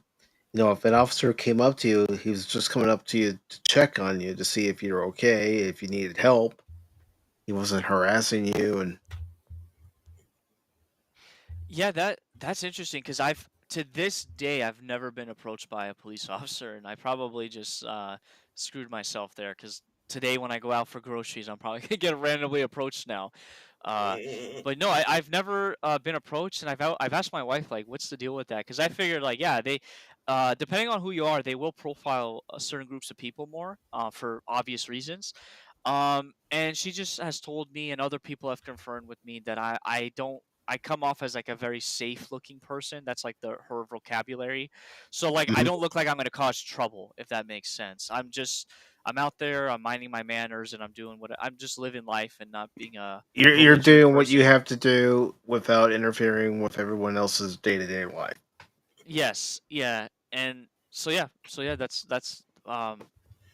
that's my So you got him encounter. fooled. I got them fooled. They don't know the real intentions. No. Um, but I forgot to address Cash's question earlier about the only encounter I've had that was pretty crazy or weird was I just got home from night shift, so it was like 7 in the morning, and I think it was a weekend as well. And my apartment, in front of the apartment was a big parking lot, and there was a drugstore nearby, and that drugstore was 24/7. And some random old guy, probably, oh, maybe not old, he was like in his 50s, for example. He must have been drunk, like super drunk, and he saw me, and I was not in uniform because I got changed and I went to the drugstore to get like some breakfast or whatever, and I was coming back, and the guy started like yelling in the air. but I knew he was yelling at me because I understood at this point. I understood a little bit of Japanese, and he was like yelling at me, and he sounded like really like upset and angry, like he wanted blood. But I was like, he also sounded drunk because he was like slurring his words. Mm-hmm. That was the only time I had a weird encounter. I was like, okay, that was a bit creepy, but I'm fine now. Like that guy's not gonna hurt me. He's not gonna do anything to me. So other than that, I've never had a crazy encounter. So Awesome, awesome. So, as far as the food over there, do you have a favorite dish? yes, it's the number. I think I'm gonna get the joke wrong here. It's the number one on the McDonald's menu, the Big Mac. Well, I thought you were going to do like a Chinese joke. The number one. Oh Okay. man. No, I'm messing. I do love McDonald's out here. It is definitely. I wouldn't say it tastes different. It's just the aftermath is not the same, if that makes sense. So It's better quality. yeah, like it tastes like the freshness of it is definitely there. I guess the quality of the food you could taste that aspect of it. But like as far as like your Big Mac tastes, like it tastes like a Big Mac, if that makes sense. So. Yep. No, Mhm. as far as like favorite food, man, that's really hard. I like a lot of different foods out here. Um, okay, if we're talking like cheap food, like I just want to get something quick and come back home, like eat it and then come back home. I can never go wrong with like ramen or anything noodle Mhm. related. Um, the noodles like udon is really good. Um, but as far as like a little bit more luxurious or a little bit, you have to spend a little bit more money. The Korean barbecue is what you guys would call it in the West. They call it yakiniku out here. Oh, Hmm. sounds Um, good. if I'm assuming you guys have seen Naruto. I know of it. Yeah, I Okay, know. well, Unfortunately, I have a friend who's trying to get me I, to start I watching it. I one of can't the get into it, but I remember the guys trying to rush Area 51 trying to do that. So wow, that's a blast from the past. Uh, no, one of the characters, I don't remember his name. He's really big into yakiniku, and he's always like, the three-member team. They're always at like a yakiniku restaurant. And they're like always eating there. If you ever get to that, you'll understand. Like they're grilling over fire or a grill, I should say, some meat. That's you see that all the time or everywhere out here. That's really good. Another one's called yakitori. Yaki means um, like cooked over fire in Hmm. Japanese, and then niku is just like the generic word for meat, and then tori is also that is for bird. So yakitori is just like um, I can't think of the word now, like not fried, but like grilled bird, and okay. so it's chicken, and that's fantastic. It's got chicken on a stick, and there's like there's a restaurant out here I go to all the time where everything on the menu is like $3 if I'm doing the conversion right, and that includes drinks, by the way. And Hmm. you just go to town eating grilled chicken and whatnot. So um, yeah. So besides that, it's hard for me to nail down like an actual favorite food because I just like a lot of different food out here. And Hmm. I could get my American fix like at McDonald's or I'm trying to think of another good example. Burger King's out here. Burger King out here is actually really good, and the reason why I know it's good is because on the military base they have Burger King because they have like a contract with Burger King in certain restaurants, and Okay. I remember trying Burger King on the base on a regular basis and just kind of regretting it. And then Mm. when I got out of the military and I started eating like the Burger King off the base, I'm like, huh, I'm not having like stomach problems, afterwards. Like there's a difference here. So I Yeah, thought that was kind of funny. you're having the American version on the base, and you're having the Japanese Burger King off the base. Yes. Which, eh, I mean, the reason why I ask you about a favorite dish is because I've watched videos of people who have flown to Japan and done vlogs on Japan, and the food always looks like it's fresh. Yes. Oh yeah. Very fresh. Especially obviously the sushi is like fresh. Yeah.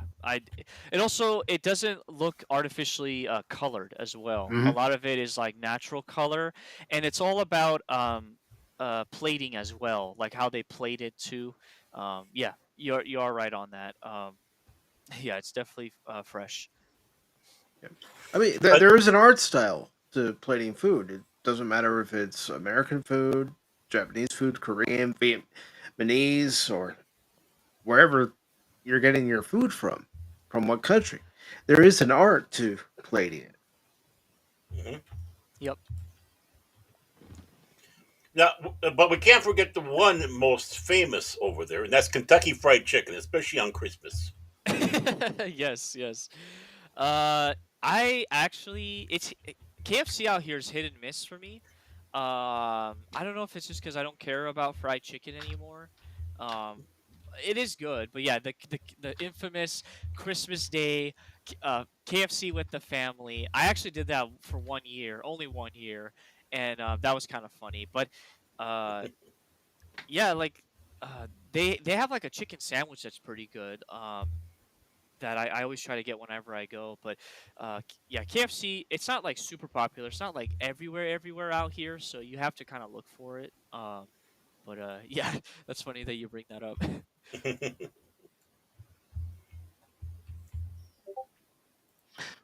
But That's I'm no, sure I'm sure there's something that you and Cash can definitely discuss. I know Baron and I can discuss it along with you guys.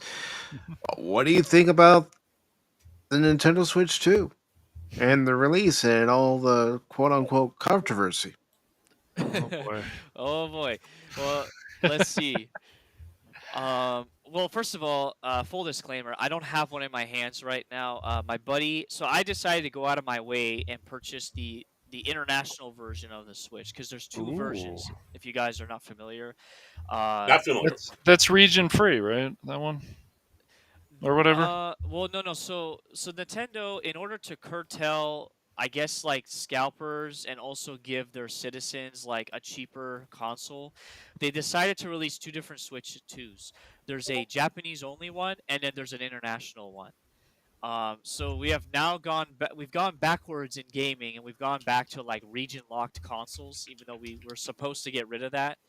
Um, and so the Japanese one is actually cheaper. It's like $200 cheaper than the international Switch 2.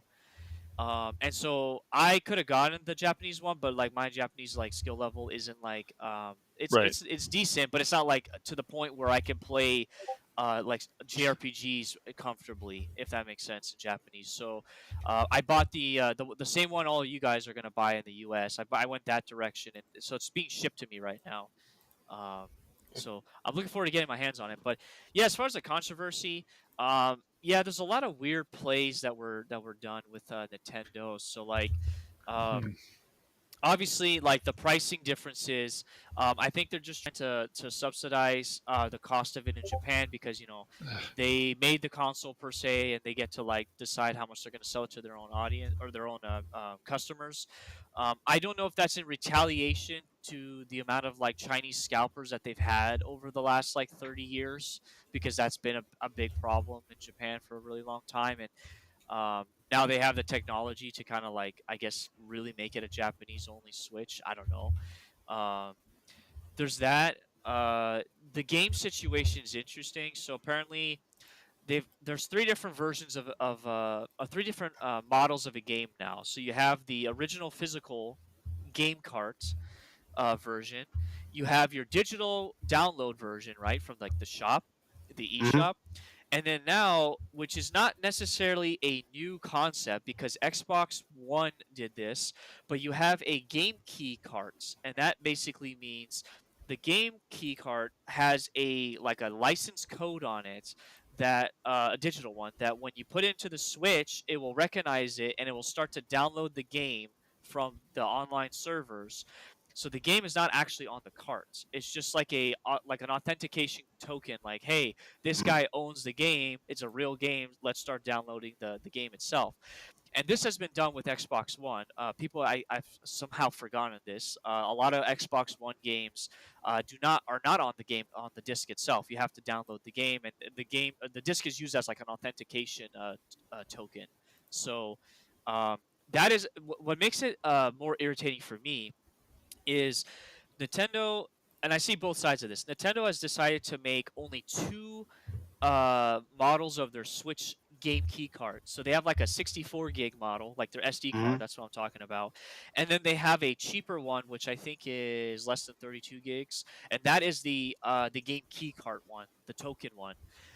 And what's happening now is they're giving the developers and publishers the opportunity or the chance, excuse me, to choose either they spend extra money on that 64 gig model or they cheap out and they don't put the full game on the cart and they go with that token model.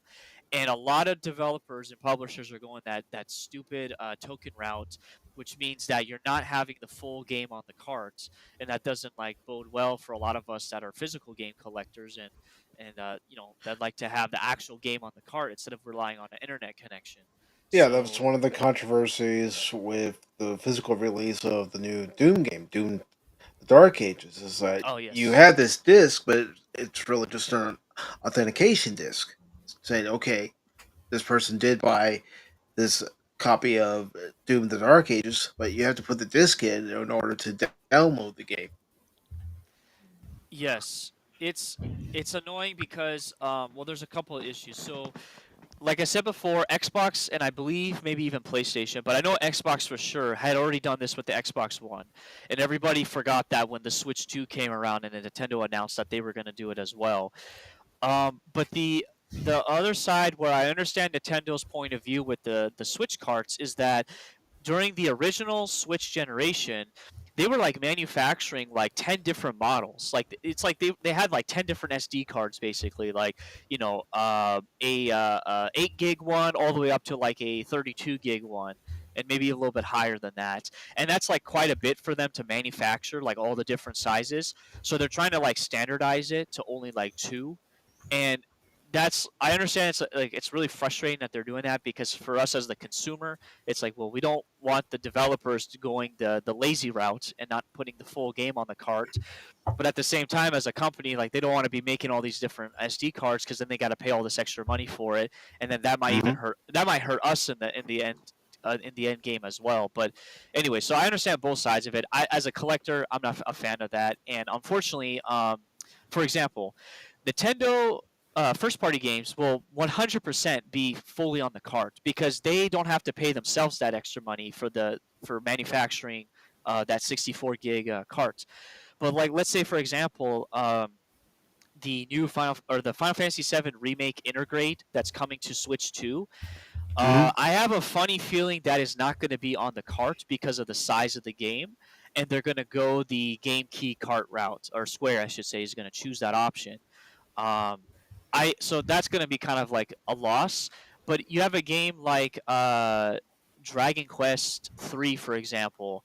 I Mm. think I think that one was announced that it's a download, like it's a game key card, and it's not fully on the card itself, which is like the game is not that large. Like, what are you doing? Like, you could definitely afford that, and people will buy that game, especially if you're charging $70 for that game. But I guess like if I saw online correctly, um, Remake it's shouldn't be $70, dude. I don't care what anybody says. yeah, I understand Or that. higher. Yeah. The card itself, I guess, costs like $15 for the publisher to choose the 64 gig model one. So that's why like there's a lot of weird like pricing stuff happening behind the scenes, and they want to like they obviously the publisher that's not Nintendo is going to want to go the cheaper route so they can make more of that money back for themselves. So I'm trying to see what DJ is seeing here or writing here. Yeah, so there's been that controversy with the cartridges, which is like just a bit annoying for us physical game collectors. So I will definitely be limiting like what games I'm buying going forward. Yep, Um, you have to, man. The Mhm. Nintendo is doing some stupid shit, and now the latest thing is that if you put the the freaking console in the dock, that it can scratch a little bit, and they're saying if you want to, I just heard this from another friend of mine that she was saying, well, if you want to take off the protector, it's going to cost you $250 to do that. To take off the protector of the thing that you're supposed to put on to protect the fucking screen. Well, I don't understand why you need to take it off because Nintendo announced they put out a public statement saying that that protector is a special protector to protect the screen. Like there's no reason to take that off. But That's what I the saw problem online. is it was scratching the screen. So they're Oh, getting I like see. minor Okay. scratches. So the next controversy is not just the prices now, is that people are saying why my screen is already scratched a little bit. Well, that stuff you should be able to throw that thing against the wall and never scratch. I'm not saying people should, but it's just it's just ridiculous. You're paying more money for this stuff, and people are having their screen. It's a minor scratch, but that shouldn't happen. That screen should be, so now they said when That you take screen it should be out of the dock. pristine from the moment you get Yes, it out of the Yeah. box. when you put that in the dock, even if you don't have the screen protector, the freaking dock should not scratch the screen. Now I'm going to have to check every time. Take a soft cloth and whatever, make sure, oh, it's okay. You know, it's ridiculous, man. And I mean, I guess I could put the screen protector on it, but then people are saying, "Oh, you should have put it on there," and then the people are coming out, the entitled idiots on Reddit, and say, "Oh, you didn't do that, you didn't do this," stupid stuff. Because somebody was showing me that earlier. It's like it's not surprising, but I got a what is it? A warranty, also an extra warranty because of people having problems with the Joy Cons. With the last one, I don't remember having issues with that Angry, but um, I just decided to pay some extra money. Maybe I'll have some trouble with that. So Well, to address a couple things, and it's funny because I was having this conversation with my wife recently, like, because I actually bought a screen protector for the Switch too. Like that's so the did first I. thing I that. got one too. Yeah. Yeah, and we're looking at it, and she's just like, man, isn't it weird that like modern technology, like you have to buy a screen protector for like stuff that Mhm. should be like Yeah, indestructible, right? that's Like she right. even noticed that as well. And I'm like, yeah, but it is weird that we have to do that. But I always take that extra level of precaution because I Hmm. don't want to damage it. But yeah, so that was just like a funny thing that she pointed out, and we were just laughing about it. But I remember when the original Switch came out, they also people were warning about that too, with the whole docking and undocking, that it would scratch the screen as well. I remember that, and that's why. But if Uh, people are jamming it in there, then it's whatever. So yeah, yeah, obviously Yeah. you gotta like be Well, careful that's where with they it. have to take care of the equipment. exactly. Yeah, yeah. Yeah.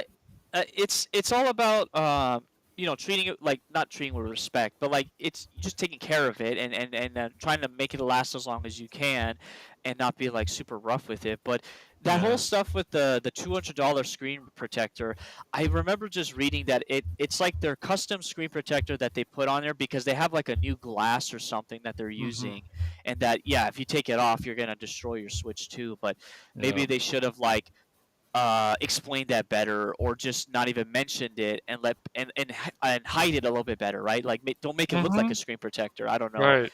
um yeah, so yeah, besides that, other controversies, I know a lot of people complained about the console price. I think it's kind of like inevitable. It's just the world we live in now. The world Un- economy is not the greatest. unfortunately the prices are going to go up, but that's why I'm saying do the bundle. Even if you want a physical version of Mario Kart World, just do the bundle because then it'll only be like 50 instead of Yes. 80, and it just seems to be a better deal. But and just take care of your console. But we never had these problems with the screens of, I mean, even when you spend more money, like the Lenovo Legion Go, I'll look again, but I don't think there's any problem. Of course, we don't dock that either. You don't dock it. So you're not going to be putting any kind of pressure on that. So unless you mess around, there's no problems. But look at the Vita. If you ever owned a Vita, Angry, Yes. that screen is pretty dang nice. The biggest problem with that was the memory card is too expensive, and the memory card is $60 for more than 256 gigs. I'm down to about 119 now because it loaded all the stuff from the old Switch. And then people are also saying, should you keep your old Switch? I actually saw an article from Polygon of all things, that actually was like, yeah, that's I don't know, maybe you should keep it. because then you can mess around with it and do other stuff to it. So I don't Well, know, but what if some of the games don't work, even though it's like, oh, everything is compatible? Look at what happened with the PS5. Not everything is compatible. And they want to make that, oh, everything's compatible with the PS4 to the PS5. That's not true. You can ask Mike. He has a PS5. Is it true, Mike? I only know that some of the games I have do work. Yeah. I'm not counting on every game that I have to work with a system that has backwards compatibility. Even, Mhm. the Xbox One Yep. had games that weren't backwards compatible. Yep. And then the next question is, Angry, of course, is it worth it when you already have a nice PC or you have a nice laptop to then would you want to buy Cyberpunk 2077? I mean, these are games that are older. There should be no problems with the Switch running that at 60 frames per second easily. There should be no issues. If this is a good upgrade, which is supposed to be, and yeah, Mario Kart World looks cool, but then people are like, oh, look at those amazing graphics. But as we know, they've always been behind with the technology. That's not usually why people bought Nintendo games. And people like Jace can call the Switch whatever he wants. But the thing is that we still have found more fun out of that, even more than Sony lately or Microsoft. And yes, I did buy an Xbox Series X 2 years ago, but it was because it was on sale, and I found a few games. But you know, we need to see the greatness again, Angry. What we're seeing is a lot of mediocre to poor to even PC. It's like, hey, pay $70, $80, and get this game. Oh, it has tech problems. Here comes 6 patches. It'll be fixed after that. So it's a lot of bullshit, man, that consumers seem to have to go through, extra bullshit that I don't think they should have to, man. Older games used to work. And I know there's people like we saw that other person. Well, I only buy new games. Okay, that's great. But you're going to tell me all these old games that are now considered classics that can be played over and over and over and over again with emulation and all kinds of cool stuff. But those games suck, Angry, because the graphics aren't as great. yeah, It's funny, man. It's very funny. It's just a giant clown show all the time, dude. With the developers, the consumers, other people. I accept everything from these companies. We talk about that. Yet we're playing games like East, and East has a lot of content for your money. So yeah. yeah, you kind of just address like a bigger problem is just modern game development is just not the same as it used to be, and we have this issue where companies make like really big games, and Hmm. naturally big games come with big problems or a lot of Yes. small problems, and they rush them out the door and they get put onto consoles and they're not really ready for the market. No. With the case of the Cyberpunk 2, yeah, or not Cyberpunk 2, Cyberpunk 2077, I Hmm. would say someone like me that's a Nintendo person but also a PC gamer, I'm gonna play Yes. that on PC. I'm not gonna buy that for the Switch, Exactly. too. Like That's how I feel it too. makes no Hmm. sense. No. It is cool though that I think they're the as of right now, they're they have their game's fully on the carts. And it's a pretty big game, and who knows going forward what other big games will be fully on the carts. Because being a big Final Fantasy VII fan, I would love to get it for Switch too, but I don't think it's going to be fully on the cart, and so I might pass on that or wait for a big sale to get the digital version of it or whatever. But uh, yeah, anyways, like it is weird. I don't. That's like I'm a bit conflicted, Cash, when it comes to. Yes. I like seeing Nintendo having all these like AAA games, like outside of Nintendo games, come to their Yes. platform. But Yes. at the It's good. same time, it's like, what does it cost? Well, um, like you're gonna get like these big games, but they might come with the package of all their problems, and then like everyone, it just gives more people excuses to dunk on Nintendo because they inherited all these poorly made games. So, Well, um, yeah. I mean, look at stuff like Final Fantasy VII Rebirth. I mean, Square Enix was like, you know what? I guess they were like, fuck it. It's going on Steam now. You guys have been waiting for a while. Let's give you a good discount. $48? That's not bad. That's not yeah, bad. When people were paying 70s on the console.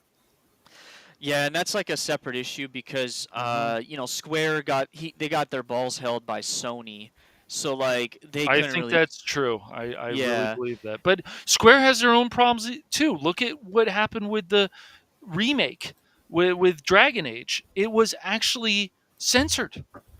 Like the game was actually censored, and you had modders had to actually make a mod to uncensor the game.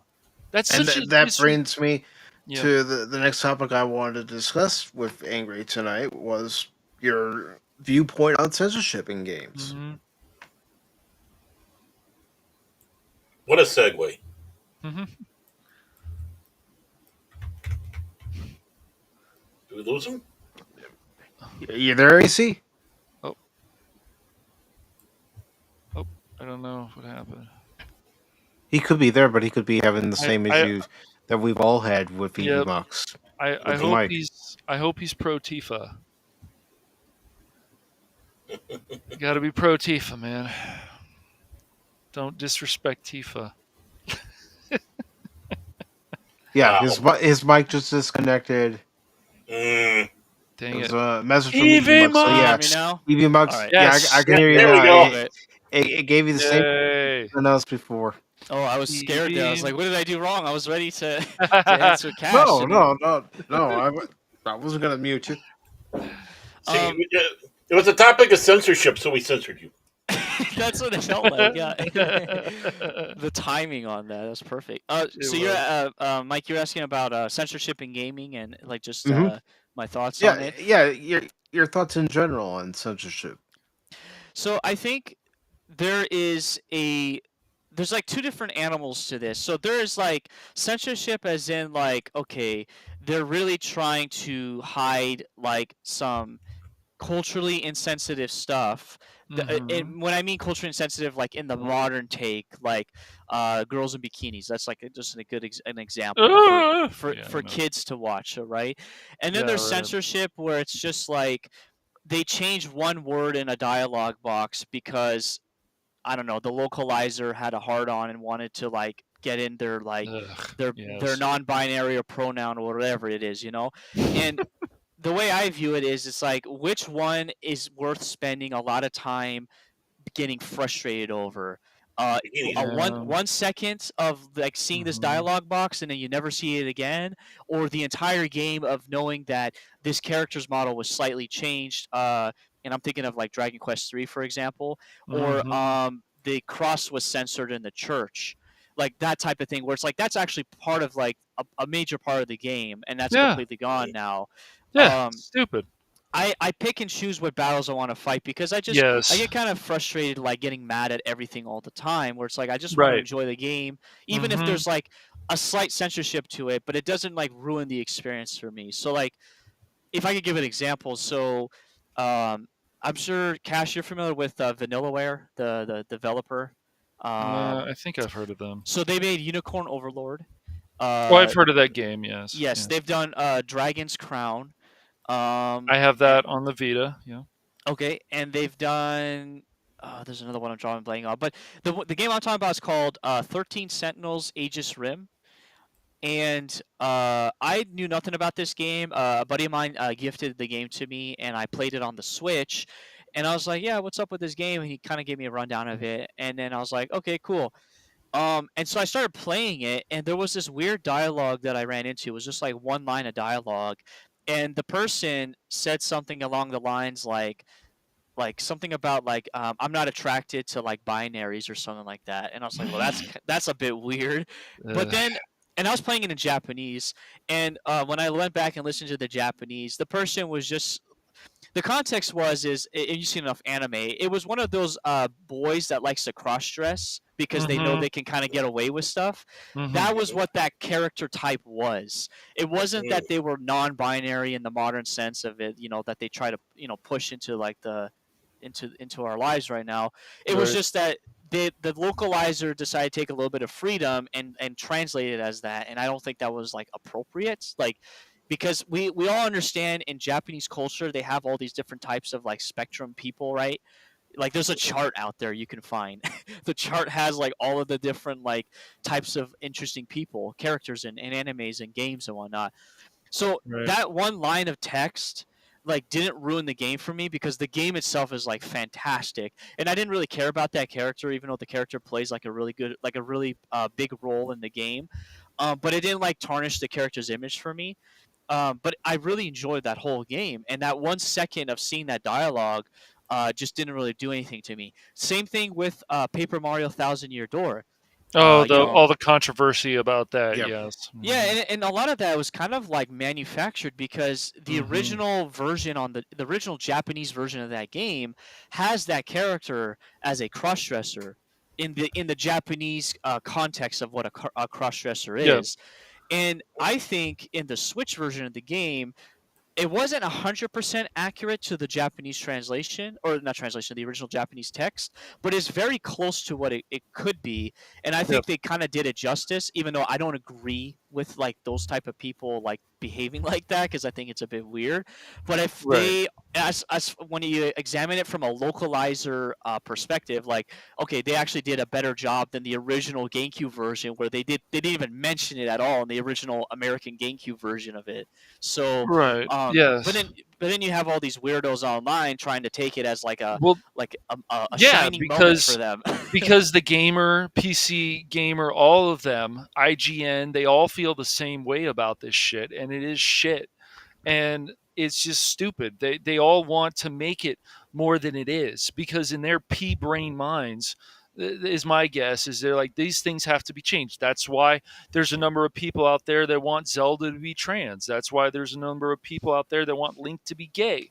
And what they try to do is they use examples. Oh, he went into a all female area and he had to dress up as a female because he had to disguise himself. Wait a second, that doesn't make sense. How does that work? Like, so in their fan fiction nonsense, Angry, they want to make this always more than it is. And so then a lot of these streamers and other people that feel differently about this latch on to that and say, oh, this is non-binary. Or did you guys know that Nintendo was hiring DEI stuff? We found it in here in Nintendo of America. And it all sounds bad. And it is in there, but it's like, well, look at what we saw with also Indiana Jones. Yeah, There was a thing all that the right big there. I always controversy bring that that was up. coming out with that That's right. game, and Yes. I played it and I didn't really find No. anything. There's something about the female character to another female character, and they're kind of like might be lesbians or something. But other than that, It's yeah. implied. it's They implied. are, So, but they don't push it. They don't force it, and that's another thing. If they don't force it, it can be okay. If they don't force it, but they need to make you understand why these characters are like this. And Angry, it's all the same stuff, but the media, and because of the way these websites are run and their agenda, their arrogance, their attitudes about this stuff, they're the ones who cause even more problems. And people are like, okay, no, enough of this shit. I'm tired of this. Like, and so I agree with you. You have to pick your battles.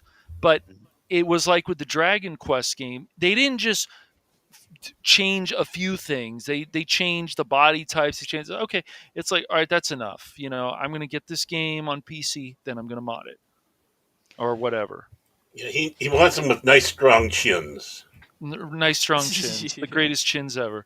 But really, so yeah, you have to pick your battles. But even something like Grand Blue Fantasy, there's some outfits that are changed, and it's sometimes like, I don't think I can take this anymore. And there's not a mods out there to fix the problem. It's like, is this ever going to end?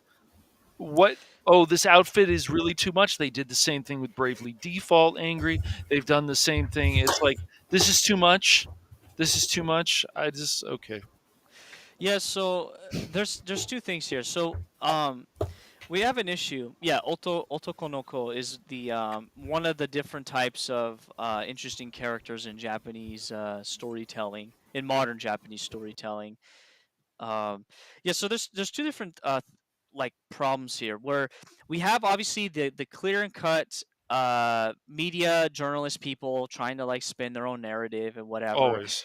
But then we also have drama tubers, and these are like Yes. YouTubers that are Yes. they're vocal on social media, like on Twitter, and they're vocal Yeah. on YouTube, and they're always trying to manufactured drama. That's what I like to say. It's They're just they're always trying to manufactured. stir the pot. Yes, they Yes. are. Because they know it And gets clicks, they know it gets this, and maybe they feel that way, but still, yes. yeah, Yeah. it's lucrative. It gets them Mhm. money, gets them attention. It gives them self-worth, even though like they don't really have any. So that's why, like with my channel and like how I try to do it online is like I want to just promote games so that everybody can go out and enjoy a game for what it is, and then you can Yes. walk away with your own decision about whether or That's not right. you enjoyed the game or not.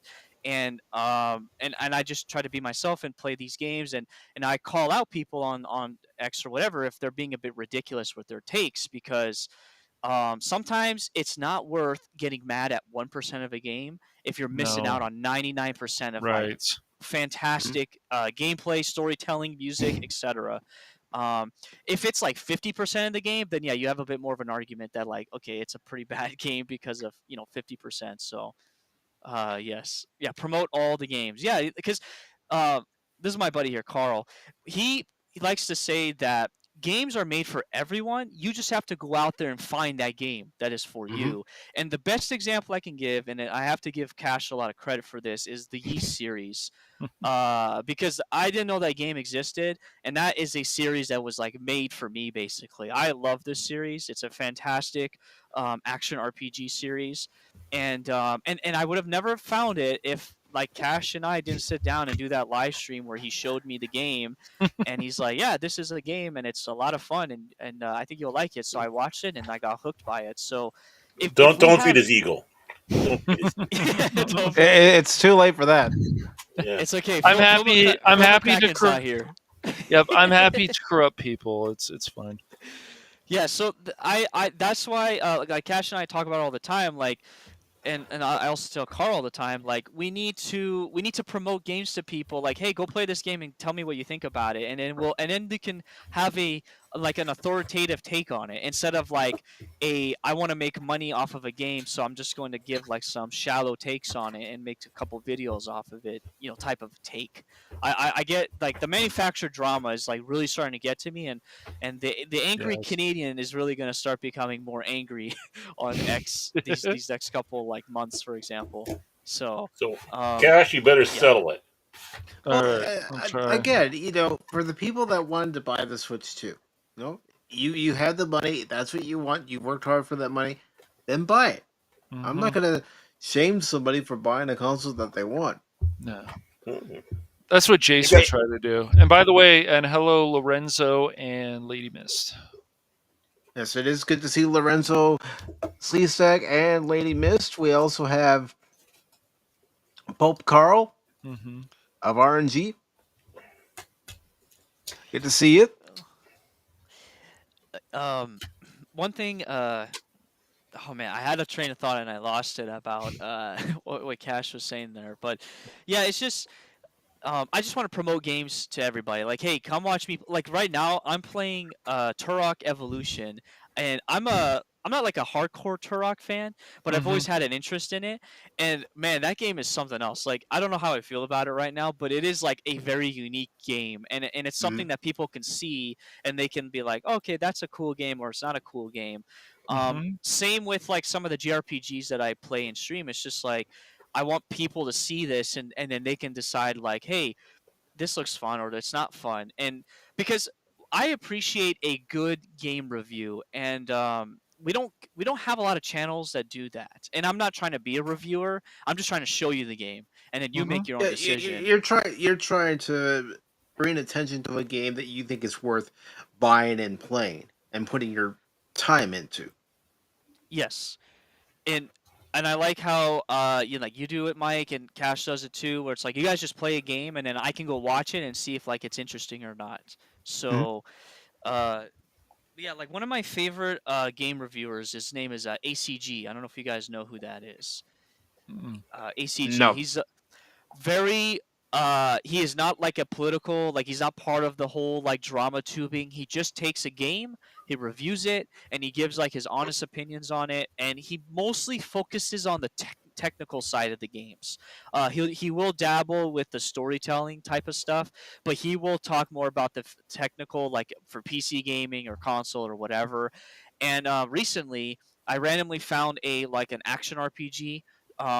And I was like, "What is this game about?" And I looked it up on YouTube, and his was one of the top reviews that YouTube suggested to me, and it was like an older video too, like from 2017, I want to say. And I'm like, okay, like his content is basically the same from 2017 to now. Like he still analyzes games the same way, and I really like that. And I wish we had like more of that because we don't really have that anymore. Uh, and like for example, like I don't know if you saw that Cash with Digital Foundry, how they were they were basically like simping for the Switch 2 edition of Breath of the Wild, but they basically used like the Nintendo footage instead of like their own footage for the game to try to review Well, they it. were showing that Cyberpunk 2077 looks really good too. Yeah, I mean they Maybe it used does, but on the yeah. Switch too. I would hope it would run freaking well if you're gonna buy it though. I would always recommend, of course, getting it on PC. But, yeah. Yeah, Good for you. it's just some of these big guys that are like kind of like that more than one people. They're slowly getting kind of bought out by opinions and whatnot. Whereas like ACG is like really sticking to his guns and reviewing stuff as honest as he can be. And I wish I like that. And I will hope to see more of that in the future. So Mhm. Well, it's like when I was playing the game Sifu, and I was getting my ass kicked, and I'm thinking, okay, I'm not ready for this game. It takes a lot of practice. I know somebody who's beaten that game, but yeah, it just takes a lot of practice. It's not I, it's a fun game, but it's brutal too. It's yeah, both. that's what I was going to bring up. I don't hate the game. I just know I'm not ready to play it on stream with full confidence yet. Yeah, but I will always tell you guys too what game developers are doing now. They just want to make games really hard just to make them hard. To say, "Oh, isn't this edgy? Hey, you worked so hard to beat this boss. Guess what? He comes back. Fuck you." Like Wow. that's basically the attitude they have. It's like, "No, why don't you go fuck yourself? This game's done." Like it's great to play a game that's hard. It is. Yep. But when they make you work hard, just like life, right? But when they make you work hard in a game and then the boss comes back stronger just because you go, fuck this shit. This is bullshit. Yeah. yeah, I kind of had that issue with Black Myth Wukong. I thought it was just a bit too difficult, even though there's no difficulty slider. Mm-hmm. And it kind of sucked the entertainment out of it for me because I was enjoying like everything except for like the main boss fights, where some of the boss fights were just like, okay, this is cheap or not fair. And I mean, I'm playing through Yeast right now, and like some of those boss fights Yes, in they're Yeast are not fair, dude. insane. Yeah, they're Dude, I not mean, fair. Mario Kart World, I'm like, how did I lose this race? Yeah, fuck these assholes. No, but like it's funny. Certain games like make you rage. You know what? You know what? I'm gonna throw my Switch into the wind. Oh no, I can't. I spent too much money on this. Well, you speak of Rage Cash. I love the game, but I Yeah, also hate the game at the same time when it comes to Rise of the Ronin. When you try to get your character to move and you have enough stamina and the character doesn't move and you're getting your ass kicked over and over yeah. again. Mike was getting very frustrated. Oh It's just, no. dude, it's the same thing with Another Crab's Treasure. That game can punish the absolute fuck out of you with those boss fights. You're like, it's fair to an extent and maybe a little bit easier than Dark Souls, but they still fuck you up. Those crabs fuck you up because there is only one difficulty, and that game will get harder. And so it's like you got to put in the time. You can't cry about spilled milk or anything. You got to just go out there and do the best you can. But sometimes even with No, never give up, never surrender. that's right, never, never. But yeah, I mean, it's funny too. Like Devil May Cry, and I know like Jace is a big fan of that game. I just cannot get through those games, and I'm gonna try again, Angry, but I just get bored every time, and I don't know why. I start having fun, and then I just feel this shit gets repetitive. So it's like one of those games that I just have to get through, and it'll be fine. But Yeah, I'm curious to try that because I've been going on a Capcom binge recently, so I'm definitely curious to try Devil May Cry. I had fun playing the demo to Final Fantasy 16, and I know that's like everyone makes fun of it that Yeah, it's like a Devil May it's Cry. like Game of Thrones. It's like it has more of a Game of Thrones and a more Final Fantasy, but I don't think that's bad. It's just I don't know if I want It's to. I do. different, yeah. Very- I don't know if it should go in that direction, but it does feel like Final Fantasy Game of Thrones. It really does. I don't know if that's bad because we've had castles in the past and stuff, but it's just Final Fantasy had a certain different feel than, of course, Game of Thrones always. And now it seems like, oh, this is popular, so we'll kind of throw more of the style of Game of Yeah. Thrones into a Final Fantasy game. Okay. Did it have Peter Dinklage in it? Peter Dingleberry? No, Dingleberry wasn't in it. Ding, ding, ding, ding, ding, ding, ding, ding. Yeah. Yeah. I mean, even Magic and Final Fantasy, I'm just like, I guess you got to do those crossovers, but if I'm part of that Magic thing, I'm just like, it was just fine as just fantasy. It was great as just fantasy. It didn't need any crossovers. It didn't need Fallout Magic cards. It doesn't need Final Fantasy, but this stuff gets popular and they're like, let's do crossover stuff. So, Yeah. mm-hmm. And how do you feel about games crossing over with other franchises, whether it be special DLC or there's having a special event for a month or two? And Honestly, it really comes down to like, does it feel right? Like I think gamers are pretty like they know like what works and what doesn't for crossovers. Generally speaking, I don't have like a particular like hate or disdain for crossovers in general. I'm trying to think of a good example. I'm not a big fan of like Fortnite has like everything now. I think that's a bit Everything. like weird. It's a lot, dude. It's a lot. Yeah. But that's what keeps those people coming in. Oh, I can buy this skin. Even that Star Wars event, I saw an article recently. The numbers dropped. So that Yes, event was yeah. not a big success. It sounds like so. Yeah. Oh well. I'm trying to think of like another specific crossover. Like crossovers were cool when they were kind of like one and done. So like Mhm. I think of like Soul Calibur, right? I've never played the games, but the game was put on my radar because Soul Calibur 2 had like Link in it on the GameCube. And Mhm. that was like a big deal, right? And then Mhm. Dead or Alive had like a Halo character, like a Spartan character as one of the fighters. Like those type of crossovers are cool where it's like a one and done. It's not like this whole drawn out thing. But no, I don't really have like for okay, you know what? Here's an example.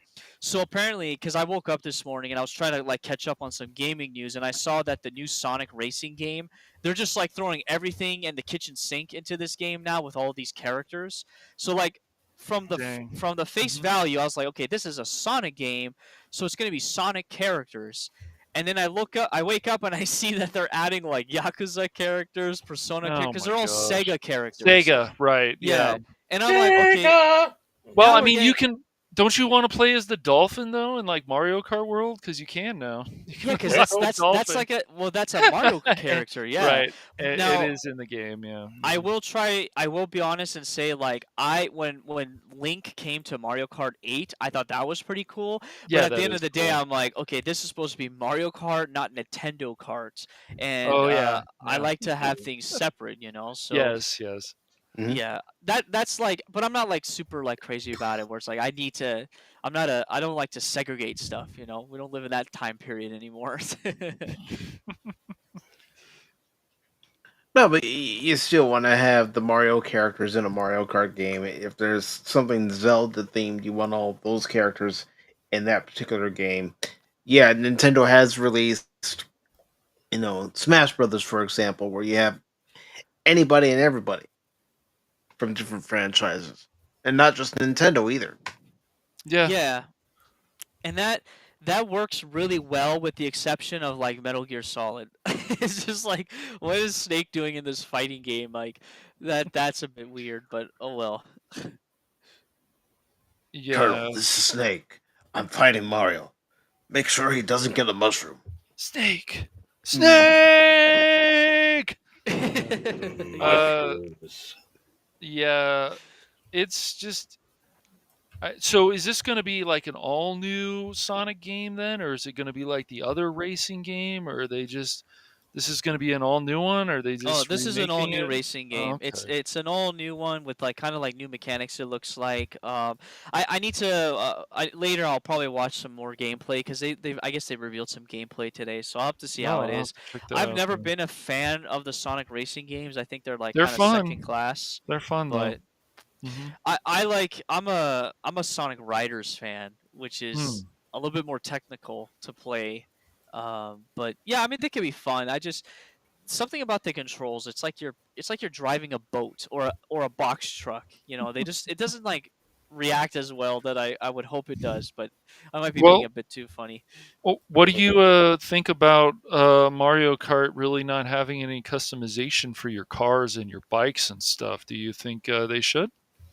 You think it Um, matters? I mean, I if they're going to jack up the price on this stuff, I mean, I mean I don't I never cared for it when they introduced it in Mario Kart 8. I thought it was like I oh, that's understand it. right. Yeah, yeah, that's right. They did have it. You can Yeah, up your stamina and other things. That's right. Yeah. yeah, and Hmm. basically in 8 you can choose the wheels and the frame, and that would help Yes. you with your stats. And Hmm. as like interesting as that is, I just want everybody to be on the same playing level, and Hmm. it's all skill based. That's Yes. for me where Mario Kart shines is when it's skill based, and it looks like they kind of return to that in World, but I won't know until I actually get my hands on it and start playing it. Well, you can grind on like the railing now, so you actually spin and so on. There's some cool stuff, and I guess that they added more to the open world. I mean, I think the graphics look pretty cool, but I'm not these graphics whores or whatever you want to call them, obsessed with Wow. graphics. I know. Yeah. Uh, they're just like that person I was telling you about, Angry. That person in that Fuse gaming group. Like they're obsessed with graphics. It's like okay, I mean, I can fine. understand being obsessed with graphics when Yeah, Hmm. you're in a day and age like the original NES, and you move to Genesis, then it's Genesis versus Super Nintendo, and so on and so forth. right. But nowadays, you can't really tell the difference.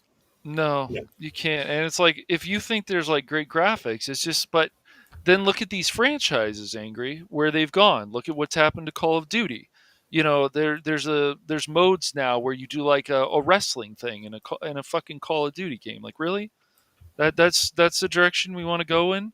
Yet it was this basically arcade military shooter, which was Well, we did fine. it. We had Yeah. Sergeant Slaughter and GI Joe. So what's your problem, man? And that's GI Joe though.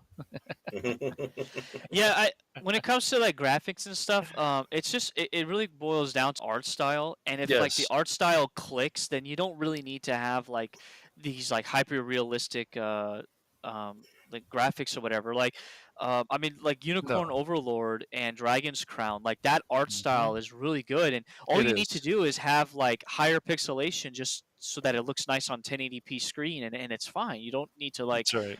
go insane with it. Same with like a lot of the Mario games. Like Super Mario Bros. Wonder, I think is a really beautiful looking game, I and I think it can't. looks nice, yeah. Yeah, and I Yeah, can't I wait to watched some try of it your out. streams of that, and I thought it Oh was a yeah, very impressive looking game. yeah, and I think it's gonna look even more impressive on the Switch too with the 4K resolution. So, um, it's just the art style. Like as long as the art style like can the artist knows how to do to make the pixels work, to make it work for them.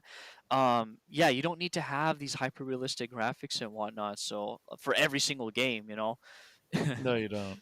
You really Well, don't. I mean, honestly, I've been playing a lot of indie games, and the one thing you have to sit back and say is the graphics aren't up to like these AAA games necessarily, but damn, are they fun? And that's I think what's important. Is it a fun game? Are you enjoying it? And yeah, I mean, I can understand some arguing about graphics, but it depends on the game you play. Right. Yeah, It Baron. doesn't bother me much because I'm used to little cubes, basically pixelated cubes as characters with the Atari. You know, Right, right, like adventure. oh, Adventure, which is still one of the greats. One of the greats. It's a standard game, you kill the dragon, get the gold and whatever, yeah. What was our D&D of the day? Yeah. Honestly, Yeah, it is. on the computer. Yeah, I mean that's the closest you get to a computer D&D game, and as a D&D geek, it's like, yeah, this is a boss, man. This is it. Kill the dragons. Yes. Yeah, indie games are definitely a good point for like you don't need to have crazy graphics as long as the gameplay is fun. And the Hmm. one that I always think about is Dave the Diver. I think that's like a fantastic Hmm. indie game. Hmm. And it doesn't have like an insane like graphic look to it. It's all pixelated and but it's just the way they do it because there's like 3D assets in the game as well, and the layering of the images on the screen. Um, yeah, they knew what they were doing when they were designing it, so that's why the game is so successful and so popular. Yeah, and that's a game that's been recommended to me. I've watched streams of it. I've watched videos of it. I mean, the developers again put a lot of care into that game, and because they put a lot of care into that game, not just in the graphics but the gameplay mechanics themselves, Hmm. people have been recommending it and playing it. It's fantastic. You will not regret that. That is well worth its value, and they keep adding to it, and they're about to add like an expansion to it this fall as well. Hmm. Hmm.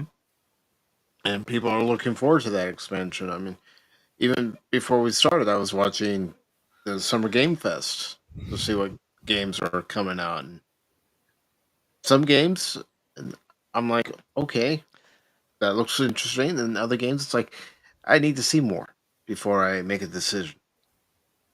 Hmm.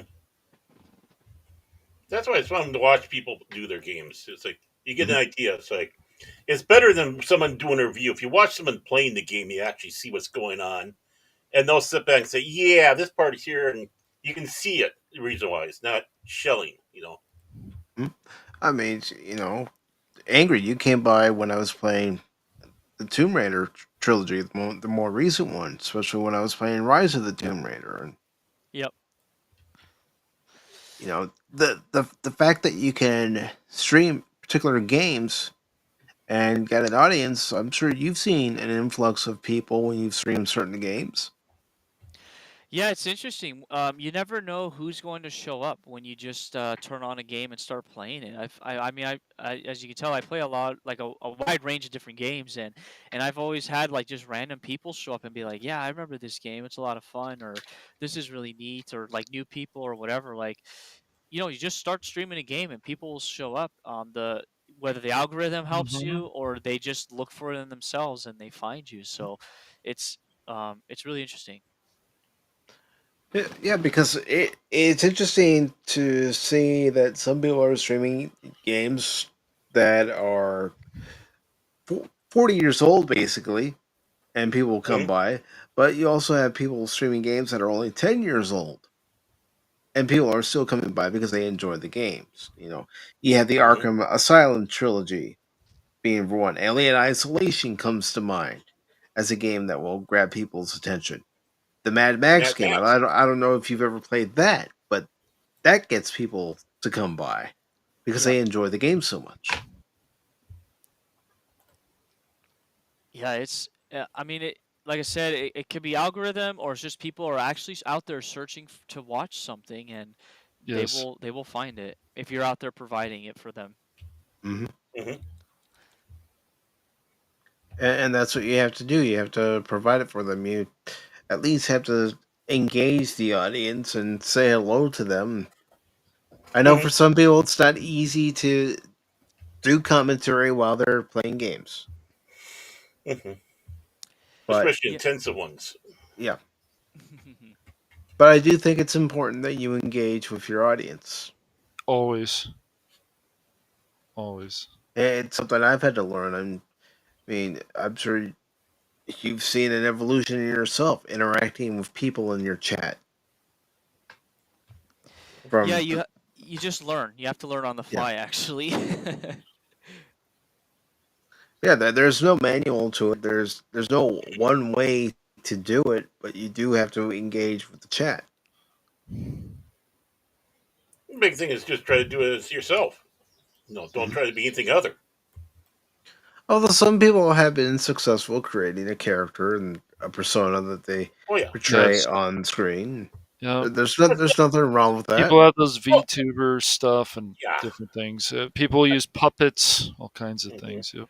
All right, but still, part of you still comes through, and that's what I mean. Even if you have a persona, I mean, just like me, let's face it, I basically have kind of a somewhat semi persona, but it's still me, and just as long as the real you comes through on that you're not fake, even though people can say you're playing a part. That's important.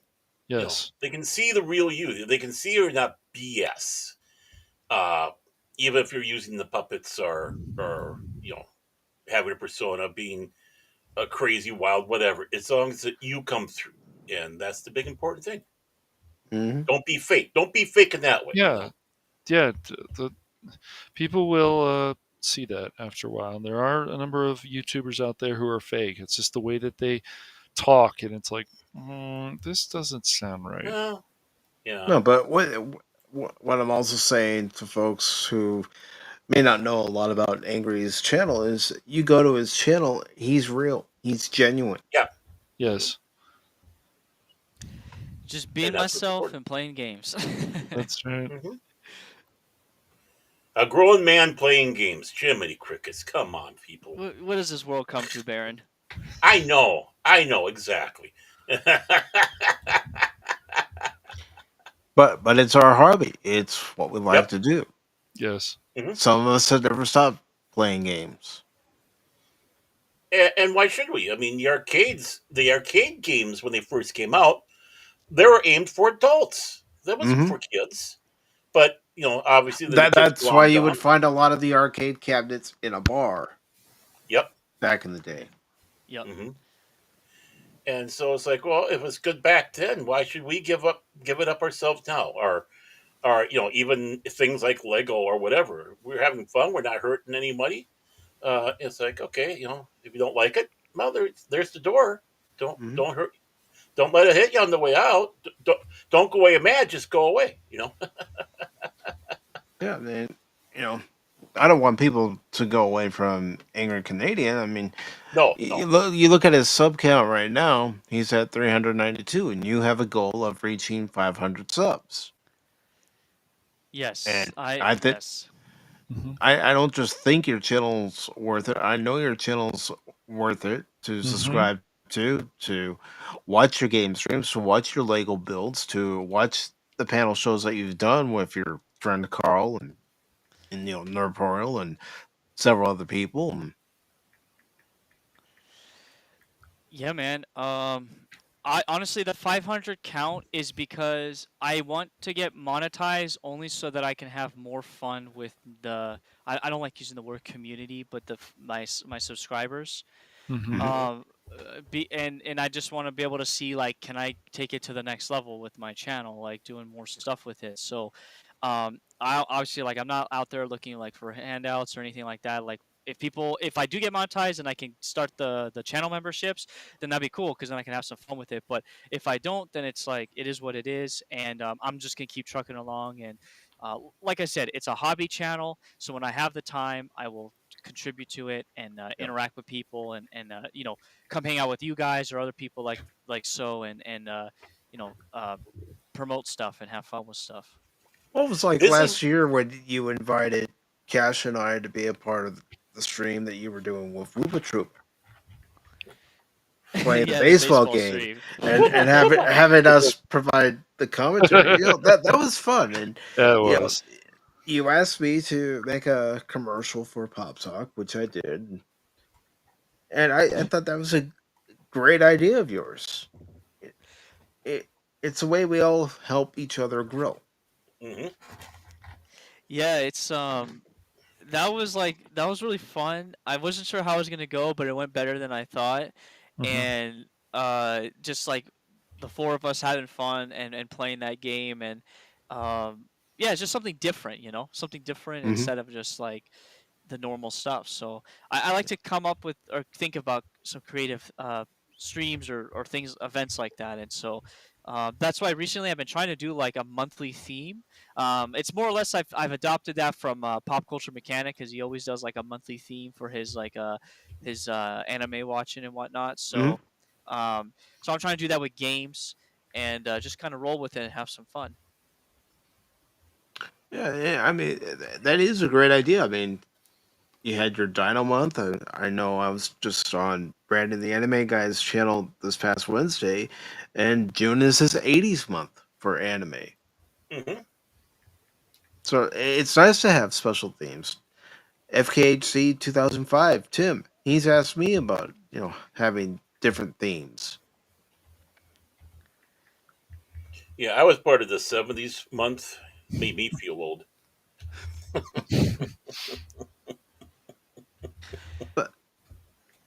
But what I'm trying to say here is, have a different variety of content for your channel, which you're striving for, which you're implying on to your channel,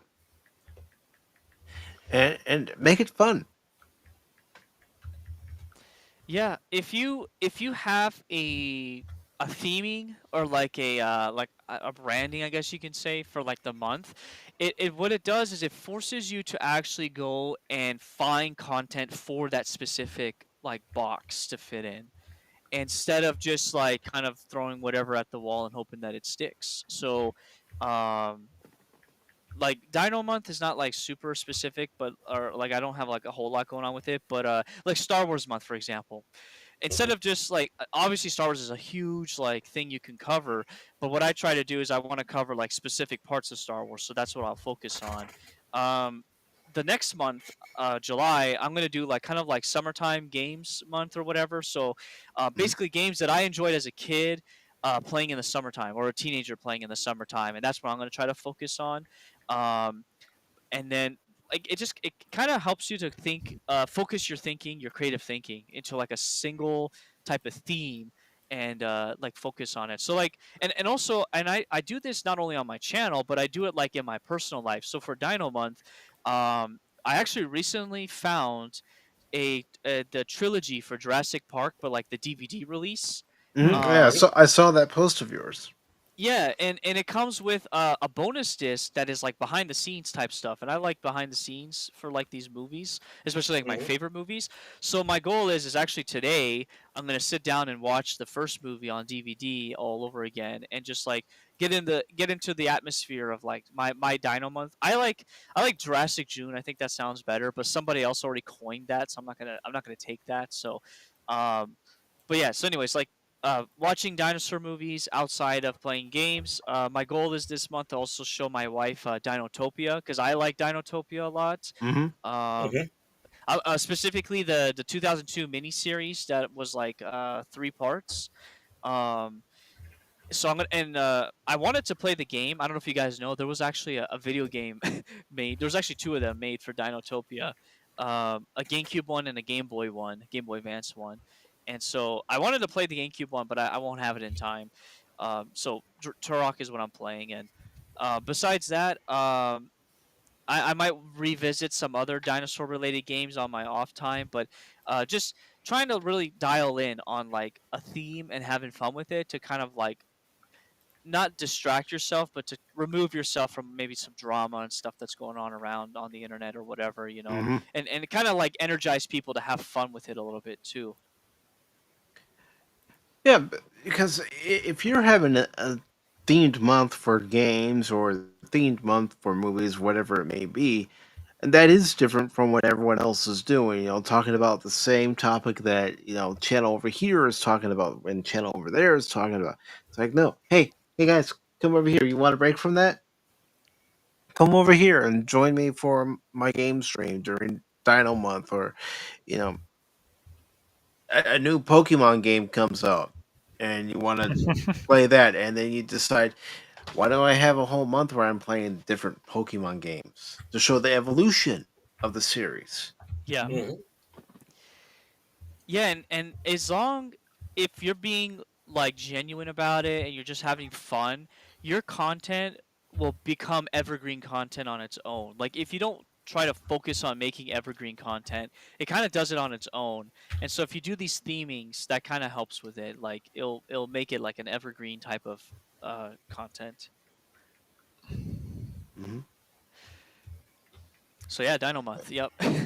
Yeah. Just something I came up with and just having fun with it right now. No, nothing wrong with that. I mean, especially considering you have another Jurassic World movie coming out, and you know, I think that really revived the Dino craze was when the first Jurassic Park movie came out. Yeah, Man. I agree. Great movie. Yep. And you think about the various games that came out for that original Jurassic Park. That Super whether Nintendo it one was was on, somewhat brutal. Yeah, yeah, frustrating. you had the Super Nintendo one, which was frustrating. You had the Genesis one, which was frustrating. You had the NES one. You had the Game Boy one, and then they even made Jurassic Park for Sega CD.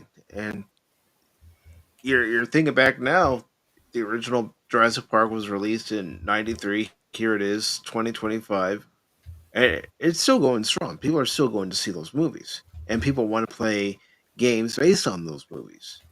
Hmm. Yeah, one game that I'm anticipating and just waiting, it's taken a while to come out, is this Jurassic Park survival game that they teased a couple years ago. Hmm. And they're still working on it. They've been letting people know they're still working on it, and I'm hoping that they do the alien isolation approach with it, and they make like a Jurassic Park style game from it, because that's like game that I've always wanted. And more or less, that game has actually been made. It's called Dino Crisis, and I discovered Hmm. that game recently, and it's one of my favorite games now of all time. So, um, yeah, it's like, yeah, just you kind of reminded me, Mike. I did Dino Month because the new Jurassic World movie's coming out the following month, and I was like, you know what, I'll watch these movies to kind of prepare for that and get into the Dino mood, the Dino feelings. The So Dino feelings. yes, Dynamite. not the You mama. dinos have feelings. Yeah, so and I like trying to find older Jurassic Park games to play. I have the collection that came out that has a lot of Hmm. those, like the ones that you guys mentioned. Hmm. Um but there's a couple other ones I'm still trying to get my hands on, maybe for next year, that I'll like to stream. Well, I don't know if you guys are familiar with the game. Maybe Baron might know the game called Trespasser. I've heard of it. Not, I've heard of I it. never, I'm not familiar with it. So that game is technically an unofficial Jurassic Park game. Like it is Jurassic Park, but it was never like advertised as a Jurassic Park game. And I wanted to try to see if I can play it this month. It is an interesting game because the game utilizes like your hands for like controlling objects, but it was so advanced for its time that people didn't know how to like play it and react to it. And if you play it now, you're like, huh, this game feels more like a VR game. If you've ever played a VR game with like the hands and whatnot, need to grab objects and stuff, like Hmm. Hmm. it's a really interesting game. And actually, somebody's trying to make a VR conversion mod for that game. But yeah, Trespasser. I like to get my hands on it and maybe hopefully stream it this month. If not, maybe next year. Hmm. Um, but yeah, anyways, I just like diving into anything Jurassic Park related. So that's what this Dino Month I'm gonna try to do more of. Yep, do it, man, and roam wild with it. Yes. Make us old dinosaurs proud. Dinosaurs. Yeah. Woo. Well, I don't want to take up your whole Saturday morning for you, but if Baron and Cash have anything they want to ask, What's tomorrow like? Since you're living in tomorrow, is everything's gonna be okay, right? Yeah, so far so good, man. It's for yeah, the world hasn't ended yet, so you're fine. Okay, Woohoo! I'll plan my Saturday accordingly. Now, thank you. Uh,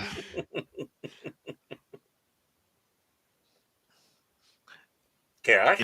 if you guys have anything you want to ask him before we start No, I think wrapping up, very one. informative. Good to know. Yeah. One more question, I guess, or maybe two more Uh-oh. questions here. Angry.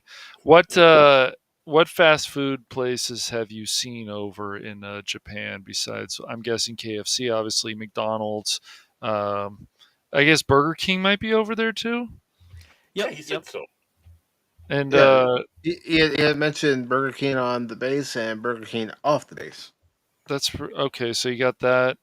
And then is there any other places that you recognize from America? Yeah, so I'll save the best one for last because I think it's really funny. But some other more like obscured ones is there's one or two Taco Bell out here, and the menu is like slightly different, but they still have like the basic menu stuff. But there's not like the menu isn't large like the American menu is. Like they don't have like a mass variety of like chimichangas and like the burritos and also those crunch wraps and all that other stuff. Mm-hmm. They have like your basic taco and burritos and whatnot. Um, the other fast food is like I think I mentioned it before, but Wendy's. And the one downside of Wendy's, Wendy's of out course. here Yeah. is they don't have Frosties. Oh, what? Yeah, I Wow, don't that's understand weird. why. It is really weird. Yeah, I don't Uh, get it. I don't. I guess I don't know. I asked my wife. I said, "Why? Like Frosties is like a staple in America, like Wendy's." And I guess she says like Mhm. Japanese people like they're not always trying to get ice cream when they go eat a hamburger. Like that's just not in their like culture to do that, and so that's why they don't really have like a Frosty menu or Frosty machine or whatever at the Wendy's out here. So Hmm. I don't know. Um, besides that, Subway's out here, and Subway's like pretty different. I would huh. say like they have a Okay. different menu. And they're smaller sandwiches as well. They're not like the footlongs. They're like half a foot long. So, uh, yeah. And then like for non-fast food, if we're talking like American chain family restaurant, believe it or not, Red Lobster's out here. Ah, Um, All right. Wow, that's interesting. I Okay. didn't realize that they had a Wow. restaurant there in yeah, Japan. yeah. There's actually several. Like I was really shocked Wow. to see so many of them. Mostly in the Tokyo area. I was like, that's weird. So I haven't been is to that it yet, but yeah. is that because so many tourists come through? Do you think, or So it really comes down to who is the shell or not shell company? Who is the company that owns Red Lobster? Like the Mhm. I don't know what that term is called, but like the higher up company, the Yeah? distribution or whatever, and Mhm.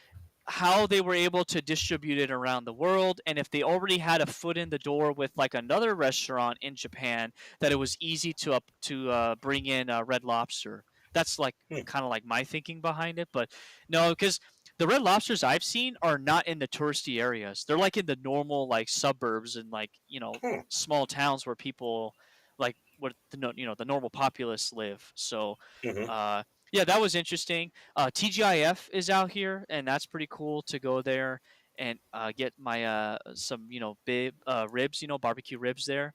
Mm-hmm. Mhm. Um, and Your baby back ribs. He yeah, wants his yeah. baby back. uh, oh, another one that's a bit weird because the menu is kind of different, is very different. Is Denny's. Really? Um, yeah, but the menu is Interesting. like very different. There's not like an official breakfast menu if I remember correctly. Um, So if you're thinking you're gonna go there to have like an American breakfast, like you're not going to, like that doesn't really exist out here, unfortunately. So yeah, and then the last one I'll say that was actually really surprising, and it's only in Okinawa. So Okinawa is basically like Japan's Hawaii. That's like the Mhm. Mm-hmm. best way I can describe it. Everything about it is very like tropical, and it's got like way too many military bases on it, just like Hawaii does. And there's a lot of like tourists and a lot of like fun stuff to do there. But on in Okinawa, they have a lot of A&W restaurants there, Huh. Hmm. and apparently they brought them over in the 60s and they were a big hit and they stuck around, and so there's like a lot of them in Okinawa still. And which is funny because to my knowledge a lot of Japanese people don't like the taste of root beer, and I Mhm. don't know how that like Okinawa survived because A&W is famous for its root beer. So Right. it's yeah. So there's A&W there, and that's kind of funny to be able to go and eat there. Huh. Huh. AMW. I never would have thought A&W would have been there, but No, I do have one question because I have seen where you have gone to different theme parks. What's that experience like in Japan as compared to in the States? So that's going to be a bit hard because I've never been to Disney or Universal in the US. hmm I've only been to, I think, one Six Flags, and I've been to some of the, like the minor type parks, like locally Mhm. owned parks. Um, so okay, so as far as like popularity is right now, to my knowledge, Universal Studios Japan is more popular than Tokyo Disney. Um, Hmm. and I think even around the world, because if you look up the rankings of like parks around the world, Universal Studios Japan is like number 3 or 2. I don't remember. It's like top 5. I know for sure. Um, but I will say that just like a guy that doesn't go to the parks all the time, it is a very interesting experience because for the most part, people behave pretty well, and the staff is obviously like very professional. Mhm. Um, and oh, actually, you know what? So I actually went to Universal during the when Japan was locked down. I don't know if you guys remember that. Like Japan like didn't open up for like an extra like 2 years. It was Yeah, really hmm yeah. irritating. They were very strict about who could enter the country Yeah. and all the other COVID restrictions. hmm Yeah, it was a good thing and a bad thing. A good thing means less crowds, but the bad thing was is like yeah, you were still required to wear a mask everywhere you went, and then obviously like I couldn't leave the Japan and come back safely. So um yeah, Tower Records is still out here in Japan. It's still pretty popular, as well as Toys R Us. Toys R Us is still here in Japan too. Um, but yeah, going back to Universal, during that situation, yeah, the normal Japanese crowd was like well behaved. Like people just like mind their manners and they weren't like being rude and overly loud and whatnot. And then now you check it with now with all the tourists that are here, and it's like insane, like the Hmm. behavior of the tourists. So hmm um yeah, it's interesting. I did go to a obscure not theme park, an obscure park. There's this place nearby. It's called Spain Village, and it's basically they've recreated a old Spain like village. Like there's like old Spain buildings and like a kind of like a small castle as well. And then Huh. there's like a theme park next to it as well, like that's related to it.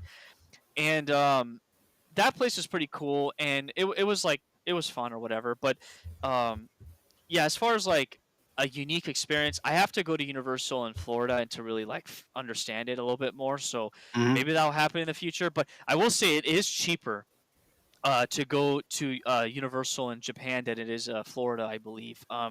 I so for example, like Napoleon Life Forum, he came out here, and before he came, he was asking me like, how are the prices for food and stuff? I was like, it's about like with the conversion, it's like $20 or whatever for like food, and he was like telling me how like it's like $30 to $40 for food at some of these like theme parks in the U.S. Hmm. hmm So I know for a fact that the conversion right now, because it's so good, going from U.S. dollars to Japanese yen, the theme parks are definitely a little bit cheaper as well as the tickets.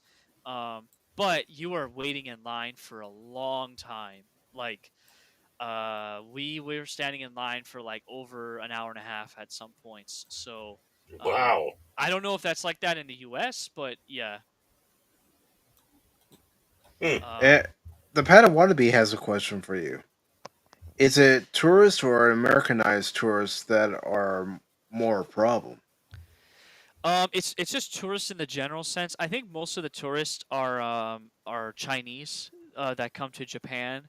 Um, so or Asian. I say Asian tourists would be first, and then Western tourists would be like below that as far as like quantity of them. But yeah, Chinese tourists have definitely become a bigger problem in the last couple years. And American tourists are like there's a lot of them, but it's not big enough to cause a problem. I think you're kind of like correlating it to like the streamer situation. That's kind of like a different situation, but no, it's definitely the Chinese tourists are a big problem right now. Yeah. There's still a little animosity between Japan and China, right? Still to this day, if I remember right. Yeah. I mean, yeah. Actually, I was reading some pretty horrifying news recently on X between China and Japan, like some events that have happened, and so. But yeah, with the yeah, it's just the way that Chinese behave. If you guys uh like I've heard from friends in the US as well, like they go to these places and they see Chinese tourists, and Chinese tourists there is the same as the Chinese tourists here. Like they Mm-hmm. behave the same everywhere they go. So yeah, I would narrow it down to specifically those people, and not really Americans per se. Oh, actually, ironically enough, the Americans that come out here are all like mostly nerds. And so they're already like they're not like as loud and belligerent. They're just a little bit more like nerdy with their behavior in public. So they're not that like annoying or much of a problem. No, but I'm sure for Cash, Baron, and myself, if we were to go out there and we see something that we've seen in a movie or a TV show, we would geek out over it.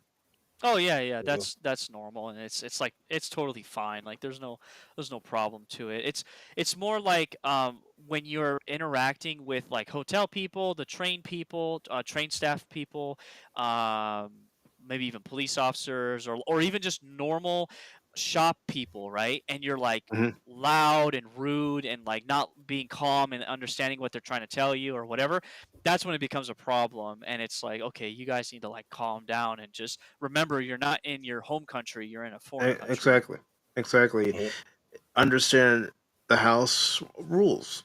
You're walking into their house. If someone tells you, "Okay, remove your shoes," you do that. Mm-hmm. Yes, yep. But yeah, a lot of interesting American restaurants. I think what's funny is I was just in the Philippines, and the Philippines has like a completely kind of different set of American restaurants there too. They're a little bit more like colonized, I guess you can say, with American capitalism. So there's like all kinds of like American restaurants there as well. So I'm and Canadian too. I did see a couple Canadian. Tim Hortons was there, so I thought that was kind of funny. Um, yeah. I'm sure. Well, of course, I heard about that stupid YouTuber who's like popular. It's like I haven't even heard of this guy until this happened. But there was that YouTuber. I think there's been at least one or two, and they're so disrespectful going over there and to the culture and stuff, all for views and clicks. And I can't remember what that guy's name was. I thought he got arrested. Well, I'm Um, sure. yeah, he did, and I think if it's the guy I'm thinking that you're talking about, he got in trouble in Korea too, right? Yep. Yeah, And he Hmm. might have. Yeah, Mm-hmm. Yep, yeah. Johnny yeah, Yeah, Sol- Johnny. Yeah, Somali, yes. yeah. Somali. Yeah, that's it. yeah, Johnny Somali. That's it. Yeah, yeah, that guy.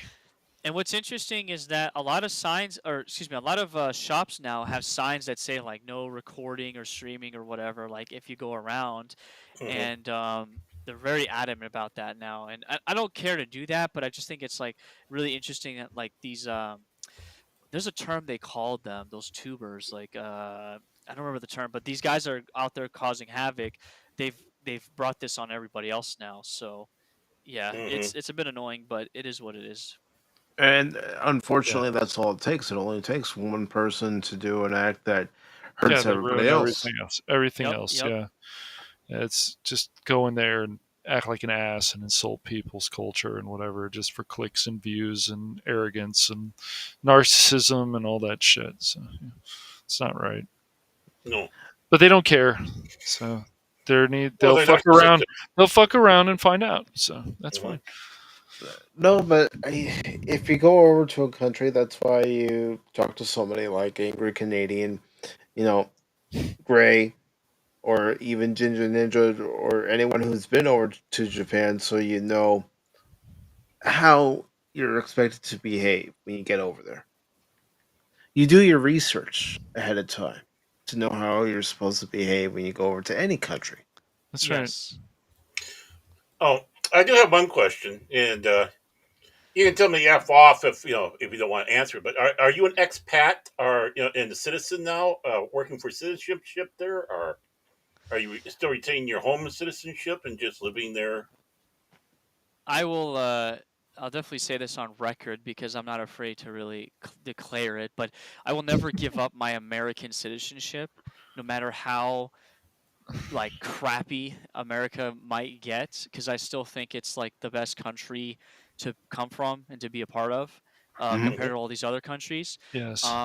I don't agree with some of these people that will change their citizenship because they think that they're gonna like be more included into the new society that they've moved to.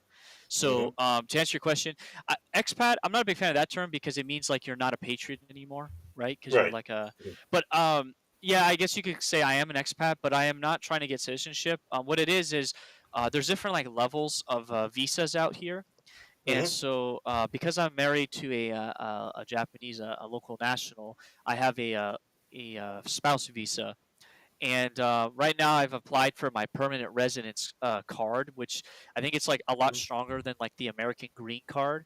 Um, Mm-hmm. Mhm. because basically when you're a permanent resident, they can't kick you out of the country, like unless you've like I don't know, gone full Joker on them, for example. But if Mm-hmm. you have like a traffic violation, or if you like have to, if you miss a filing or something like that, they're not going to kick you out of the country, because you're now like considered permanent resident. But it means that you're not allowed to vote in elections, which is perfectly fine. I have no desire to do that. And there's another like stipulation as well. Oh, you can't join the military, which because you have to be like a citizen to join the military. So Mm-hmm. Mhm. um, and that's fine because I don't need to become a citizen. I'm a citizen to the United States. That's where my allegiance lies. But I also have to respect the country I live in and my Mm-hmm. wife and her family and my future family, of course.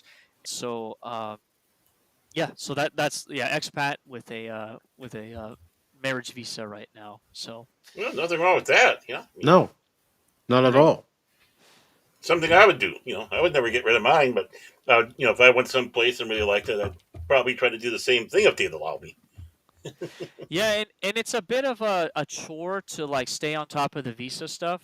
You have to like make sure you're renewing it before it expires, and then you got to get all the paperwork put together, and you have to stand at the or you have to go to the immigration office and like wait long hours to get your stuff reviewed or whatever. So, Mm-hmm. but you as long as you're on top of that, you basically are only doing it every like 2 to 5 years, depending on like how long you get that visa for.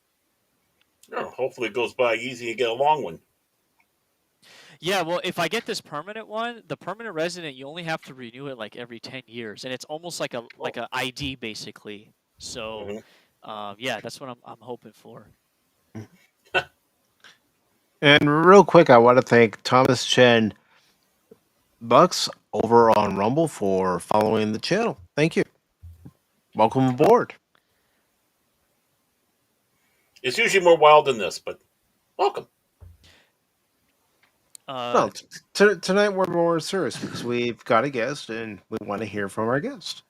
Yeah, he was a great guy. Padawan An is awesome asking guy. about the chicken nuggets. I see. Yeah, he was asking if you eat chicken McNuggets with chopsticks. Oh, jeez. I mean, What a question. I can. I love it. It's not difficult. I've definitely more or less mastered my chopstick art.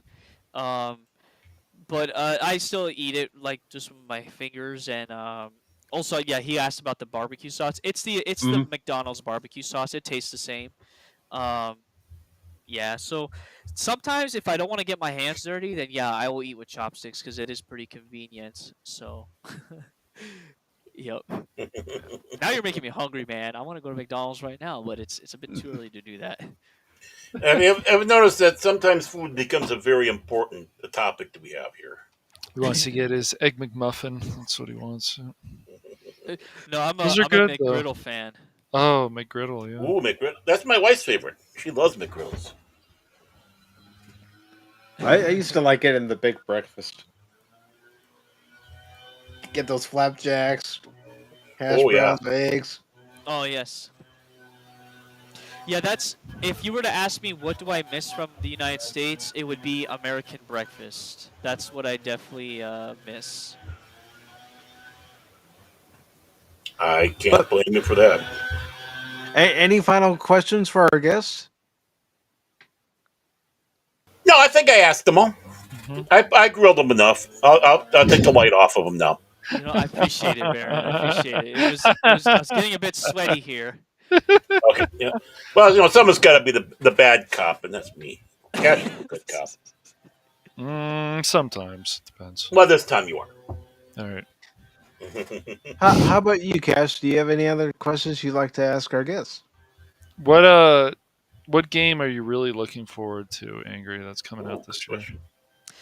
This year, I am very much looking forward to the new Donkey Kong game coming out on Switch 2. Okay. I am a big fan of Donkey Kong 64. I prefer that game Mhm. over Banjo Kazooie. I know that probably hurts a lot of people's yeah, their feelings. Um, no, so I've always wanted to play more 3D Donkey Kong games, and we finally have one coming to Switch 2. So I'm not gonna set my expectations too high. So I'm trying to avoid like any trailers and gameplay discussions about it, and I'm gonna go into it as blind as I can. So I'm definitely looking forward to that game. Another one I'm looking forward to is the Trails in the Sky remake that's coming out. I've Um, got a bunch of those games to still play. And stuff. yeah, and my goal is to play the original one before the remake comes out because I want to see Right. like how drastically different it might be. So that one looks like it's gonna be pretty cool to play. Like because it was basically a pixel like isometric type of game with the camera Mhm. angle, and now it's like a 3D like 3D environment type game. So I'm very curious how that's gonna be. Um, Oh, and then of course, I cannot forget Metroid Prime 4 releases this year. Yep, And yeah, so that That looks looks like it's pretty gonna be good. cool. I mean, yes. that'll be what, $70, I guess. On the yeah. I don't Yeah. know. Yep. Yeah. I'm very curious to see how it will run on the original Switch because I'm definitely going to get it for the Switch 2. Yes. But I am kind of curious how it will run, and I'm I like Metroid Prime, and I think this new one looks fantastic, and I think it's gonna be it's probably gonna set the bar high for a Nintendo first party game because of the level of detail with the gameplay and the graphics and the smoothness of Yeah. it. So What they showed before, and they finally showed gameplay recent. It's like, oh, finally. So, hey, if that game's coming out, then not far behind will be Half-Life 3, right? Right? Right? Yes. No. Don't Yeah. hold your breath. I don't. I guess the Summerfest, Crit was telling me earlier that there was no Half-Life 3 announcement, which is disappointing actually, because I was actually hoping that rumor was going to be true. It's like, all right, Gordon and Alex on a great adventure to stop blah blah blah whatever, continue on from episode 2, but nope. It's all wishful thinking. It's all like, haha, we got you, but Val should think about doing it, and definitely. Wait a minute here. Wait a minute here. Our guest has done something. Hmm? Oh my. Our guest has gifted 5 Pacific414 memberships. Wow. Yeah. Man, you didn't do that, man. Thank you. Very generous of you, my friend. Very yeah, I cool. just want to Extremely share generous. the love.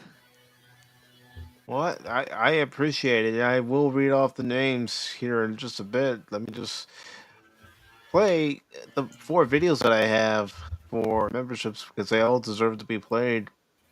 Thanks to you making that donation. I really do appreciate it. And, it's support from you, support from Lady Miss, Pat I Wannabe, many folks who have supported the channel that keep the channel going, and I do appreciate it. Just getting all the clips gathered together and ready to play. And so let me just grab that one and grab these other 3. I'll be honest, I really didn't have them ready for the stream, and I should have, but the way I look at it is anybody who becomes a member, anybody who gives a super chat, it's a tip.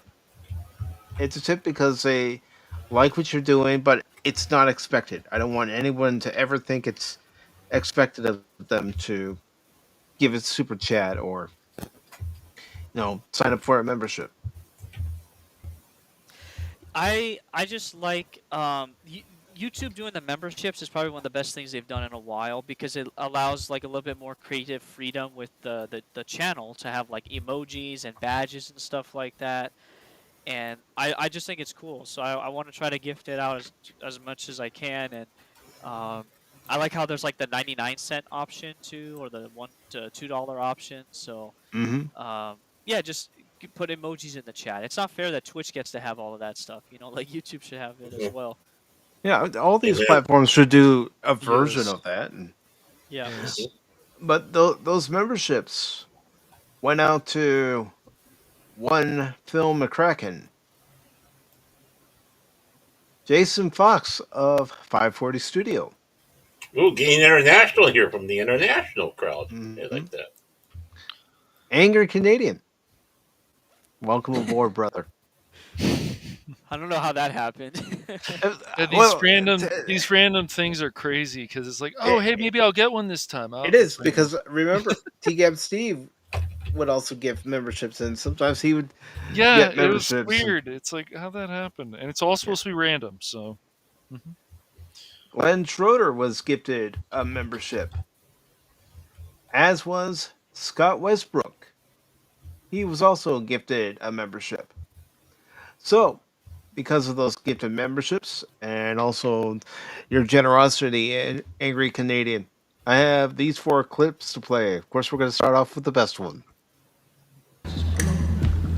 I have come here to chew bubblegum and kick ass.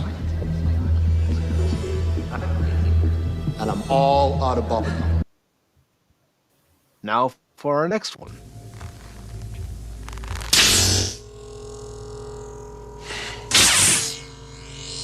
You have the ring. And I see your Schwartz is as big as mine. Now let's see how well you handle it. And of course, one of my favorites.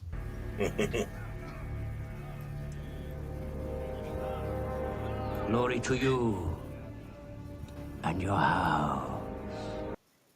And the final one. Wretched slugs. Don't any of you have the guts to play for blood? I'm your huckleberry. That's just my game.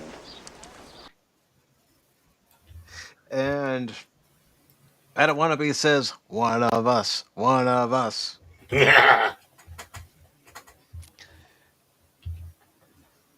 And of course, he also says, oh man, Phil is back. yeah, Oh, Phil. unfortunately, Phil's a nut. You're a nut, Phil. You're a nut. And Padawanabe's just messing with me by saying, stop, I still get your please subscribe. I'm sorry, man, I'm sorry. And of course, yes, you now have access to all the emojis that are available.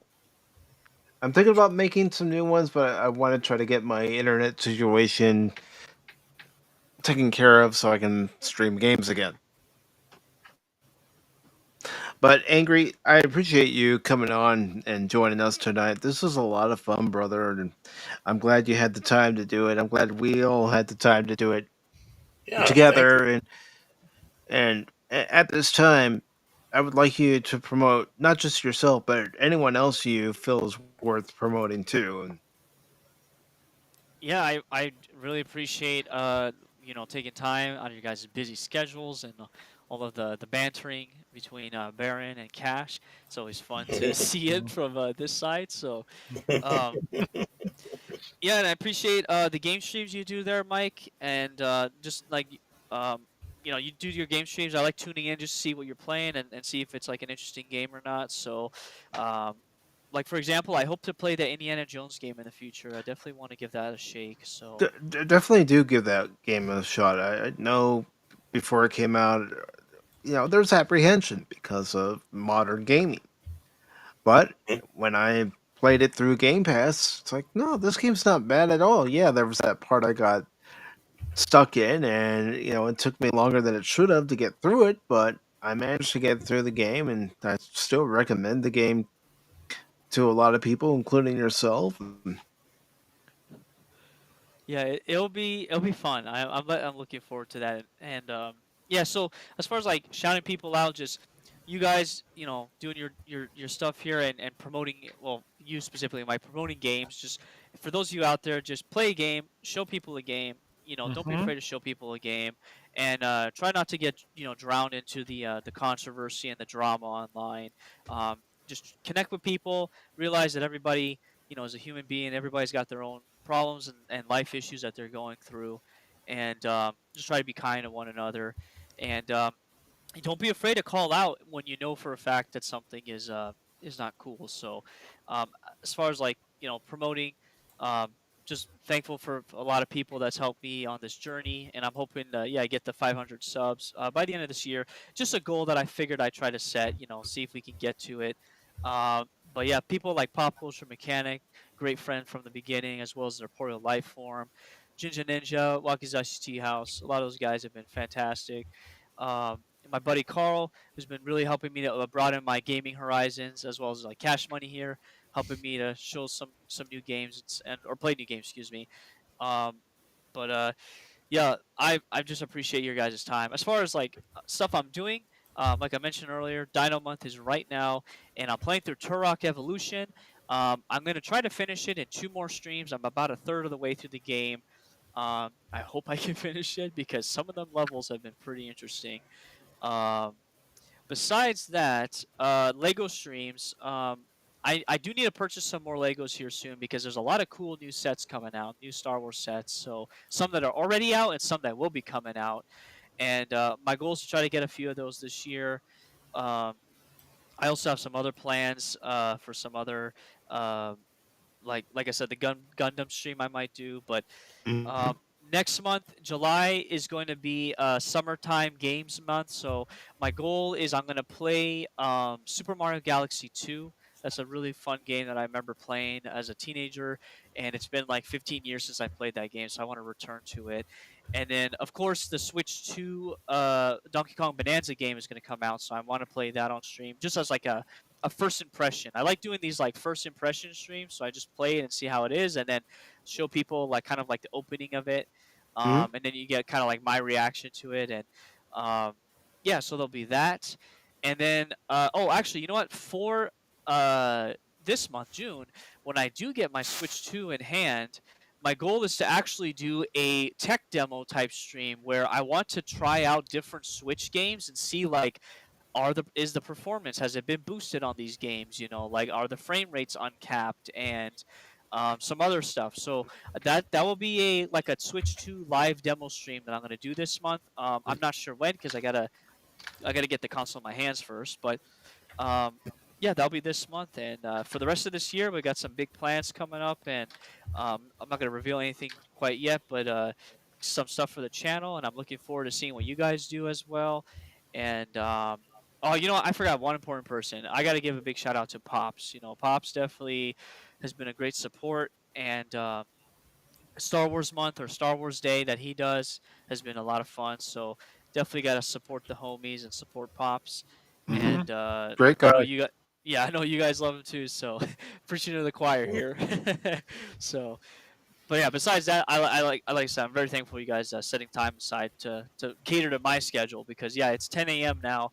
And this works perfectly for me to be able to hang out with people, but it also means that I miss out on my own stream as well. So Well, again, trying to coordinate the schedules because we all stream at different times because of the time difference. Mm-hmm. Yes. And being able to do this today, it's something that you and I had been working on. And again, I can't say it enough. And I say it a lot to Lady Mist and DJ Ronnie G, Padawannabe, and Tim, and so many others that come by the channel. I appreciate you supporting this channel. I appreciate you welcoming me to your channel and letting me be a part of it and watching it grow. And I appreciate you, and the fact that you are working hard, not just in your personal life, but also on YouTube to grow your channel, and you have a goal. I want to see you reach that goal. Me too. And Yep, me too. you know what? My final question to you is: where do you see the channel 6 months from now, a year from now?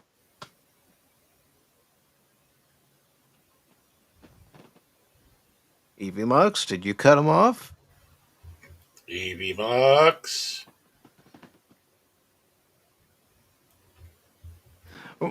I'm gonna wait because it could be an Evie Bucks thing. We've all experienced it. Mm-hmm. Oh, I'm back. Sorry about that. Amazon likes to ruin my day when I stream, and they decided to come right now to deliver a package. So, sorry Oh. about All right. that. I missed all the beautiful accolades that I think you were probably saying about me. So I'll have to rewatch this. He gave me compliments. he They gave like me. he gave me He compliments, really Amazon, and I likes missed them. me. But no, what I was basically saying, I'll say it in a nutshell, is that I appreciate you welcoming me into your channel, letting me support you, but I also appreciate your support, just like I appreciate the support of Lady Miss, the Padawannabe, DJ Ronnie G, and Scott Westbrook, and so many people, including the Nerforial Life Form, and w- we're not just fellow streamers. We're not part of a community. We are a family. We're trying to help each other out, and that's how it should be. So, and I want to see your channel grow. And my final question to you is: where do you see your channel 6 months to a year from now? Well, 6 months to a year from now, I'm hoping that I hit the 500 sub mark, and then I can get the ball rolling on some fun stuff with the memberships. But I also want to um, really dive more into like the recommending games to people and just playing kind of like random games that I'm either never played or I like it and I want to show people and introduce. So having more of that evergreen content for people to enjoy, a place that is kind of like separated from the drama and stuff of the internet, and people Mhm. can relax and meet new people, and yeah, so that's kind of what I'm hoping to be in the next 6 months to a year. Nice, very nice, and I can see you reaching that goal and going beyond that goal. I mean, you say you want to get to 500 subs, but I could see your channel at 1,000 subs a year from now, if not more. Yeah, honestly, so the reason why it's taken so long is because there was a big break that I didn't upload as often, and I noticed that with YouTube, if you upload a whole lot, like consistently, I should say, you will slowly gain subs. And I saw you grow, Mike, over the past like 2 years now, and Hmm. like you and Wakizashi and Pop Culture Mechanic, all these people, right? Like they slowly grow as long as you're uploading on a consistent basis. And I just had an unfortunate situation where I couldn't like upload on a consistent basis. It So happens. um, that's what I'm trying to get back into right now. Hmm. Yeah, so everybody, if you haven't done so already, help our good friend Angry Canadian get to 500 subs, and you know, stay subscribed to his channel. Again, it's worth it. And of course, before we get out of here, I do want to give Cash and Baron their time to promote themselves. So, Baron, what do you have coming up? Well, things are in flux in my personal life, so we'll have to see what's happening here. Other than that, I guess Jace is back, right, Cash? Yeah, he's back. He's Freaking back, so Norwegian. Yeah. yeah, now she's back. So I can imagine that next to Thursday at 5:40 Studios at between 6 and 6:30 Central Daylight Time, because you never know, because he is Norwegian. We have the Beyond, and that's with, of course, Jace himself, Jace Fox, Prismatics, Kilted Cajun, uh, Cash Monet, myself, maybe Woopah Troopah, maybe Hoshi. We don't know. And Tom, the Techno Sapien Geek, I have to remember he's part of that crew now. So yeah, please join us over there. Other than that, I leave the rest to everybody else. Back to you, Mike. All right, Cashmoney007. What's coming up on the Phantom Hooligans? Just I'm in Baron's situation right now. So I'm finally starting to work on some videos. I was recording something the other day on OBS, and it's only going to be on Rumble because I need more freedom. Dang it! And Rumble will give you more freedom, but it's not perfect. It's just I'm finally starting to work on some videos, and yes, Mike and I have been talking about over on the Phantom Hooligans as well as Twitch, because those are the ones usually for the live streams, unless because Restream doesn't. I think you have to pay, if I remember. Yeah, you have to pay if you want to use Rumble. So we're going to have to get back to Evil West, and we're going to finish that. And then I know we've got to get into Space Marine 2. I know people are clamoring for that, so we got to get For that the Emperor! That's right. So yeah, the stuff is coming up. But yeah, I've been working on this video. It's going to be a movie review. It's just one of those things where I just been slow with it because it's like, do I really want to put this out? It's like, no, just do it. Fine, fuck it. So yeah, that's finally going to be done. I've been recording it. I got about 19 minutes done of it, and I'm like, this is too long, so I need to cut it. 19 But yeah, minutes? yeah, it went. You're going to Yeah, go over it every went point of over. the bloody movie? Is that it? Yeah, it's just got. I don't know, certain things I was emphasizing. I'm like, shit, this went 19 minutes already, so I'm gonna have to cut that down. But yeah, so that's what's coming up. But we're definitely going to, as long as everything works out, Mike and I should be able to play Evil West some more because it's been a while. We need to finish that game. Yeah, Fucking we're vampire. about Yep. halfway through, and Fucking vampire shit, and they need Wow. to be destroyed. So yeah. Indeed. Now, before I promote what's coming up on Pacific414, I do want to take the time to thank Lady Mist for being here tonight. Thank you very much. Greatly appreciate it. DJ Ronnie G, thank you for being here tonight. And of course, our special guest, Angry Canadien, thank you for being here tonight. You're Wrong, also known as Shane, thank you for being here tonight, brother. And as I scroll up, I think I already mentioned Pat Wannabe, but I'm going to go ahead and mention him twice. Oh, where was the eagle? And also, Scott Westbrook, good to see you here tonight.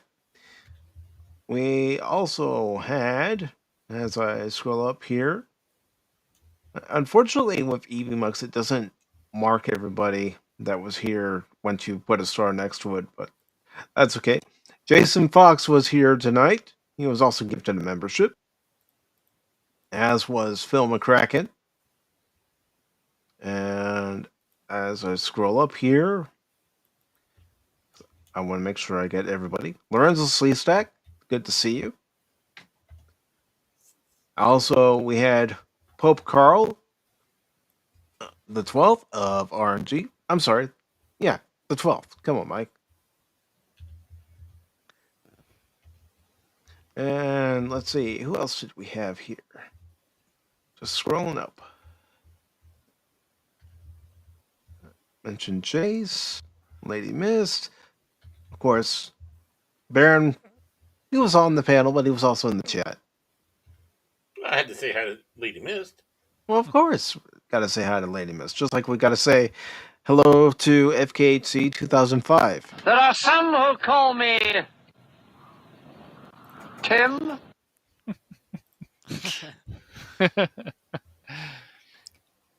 And keep scrolling up here because I know we saw the long suffering here as well, checking up on Baron, but we also yes, she was. Yep. We also had Wolvie, the 1/4 Jew, Angry, also known as Wolverine Snicket. Go ahead, Cash. Go ahead. I wanted to. This is a question from Phil, and I thought I'd ask it. It's not a bad question, but what do you think about Canada becoming the 51st state? I don't even care because I have no allegiance to Canada. I think it's funny. It'd be weird if that happened. Honestly, it's like this is a bit odd because then you inherit all of the Canadian problems. I think people don't realize So that. so basically, then in a way, you're American, Canadian, and Japanese, right? Yes, I got all three. Even Okay. though Yeah. even though I don't remember much of Canada, but yes. Hmm. Yeah. Yeah.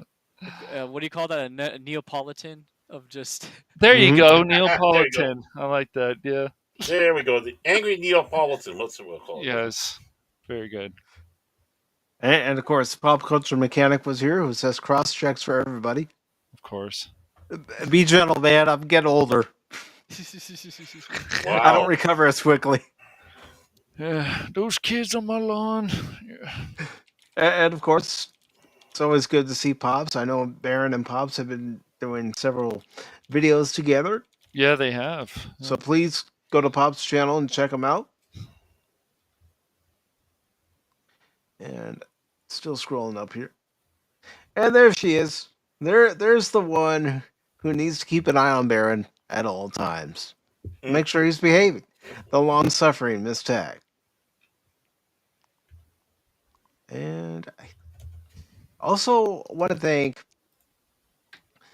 Sim Inkslayer for not only finding both the YouTube and Rumble channels, but also subscribing and following those two channels. So thank you very much and welcome aboard. And let me just see what we got down here. Lady Mist is saying goodbye to everybody and also saying hello to Yoram. But everybody, thank you for being here tonight for this Friday edition of Pacific414 Pop Talk. Greatly appreciate it. Now, as far as what's coming up on the channel, again, as I posted here on the YouTube channel and the X feed, unfortunately, with the way my internet is right now, I can't do any game streams like I would like to. But I am thinking about uploading some gameplay from Doom the Dark Ages, Rise of the Ronin, and also WrestleQuest. It's just I have to decide how long should those videos be. I know if I play Doom the Dark Ages, it'll probably just be that one chapter. It won't be me going through multiple chapters at once. Just one chapter, but I'll let you all know as far as the game streams are concerned in the future. I hope I have a solution coming up next week, but we'll see. But as far as what else is coming up on the channel, there is tomorrow night's The Adventure Continues, a Star Trek discussion at 8 p.m. Eastern Time, where the Smoking Patriot and I will be watching and discussing, and I invite you all to join us to watch and discuss the Season 6 episode of Next Generation, the 4th episode of that season, Relics, which had a guest appearance from James Doohan returning as Scotty. So please join us for that tomorrow night at 8 p.m. Eastern. That'll, of course, be on YouTube, Rumble, and X. And then we will be back for our normal Sunday edition of Pop Talk at 1 p.m. Eastern, where we have several topics to discuss, including AMC adding more ads before you get to see your movie that you paid for. And then, of course, we'll have the Wednesday edition of Pacific414 Pop Talk at 6 p.m. Eastern this coming Wednesday. And we will be watching Blazing Saddles. Yes. If you're easily offended by the satirical comedy in that movie, it's not for you, probably. But if you like good comedy, especially Mel Brooks comedy, come and join us. So until then, everybody, I hope you all have a good night. Make sure you subscribe to our guest, Angry Canadien.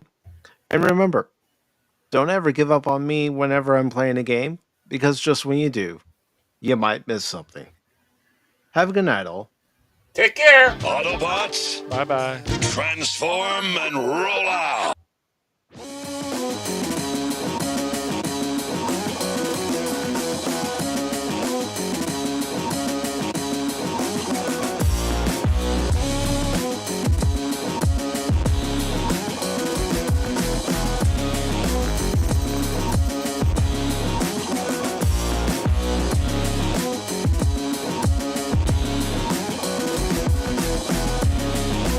Have a good weekend, everybody.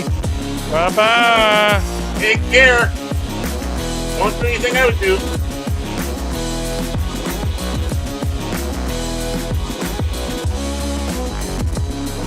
Oh, who's lying? Appreciate it, DJ. He's not whining. He's not whining.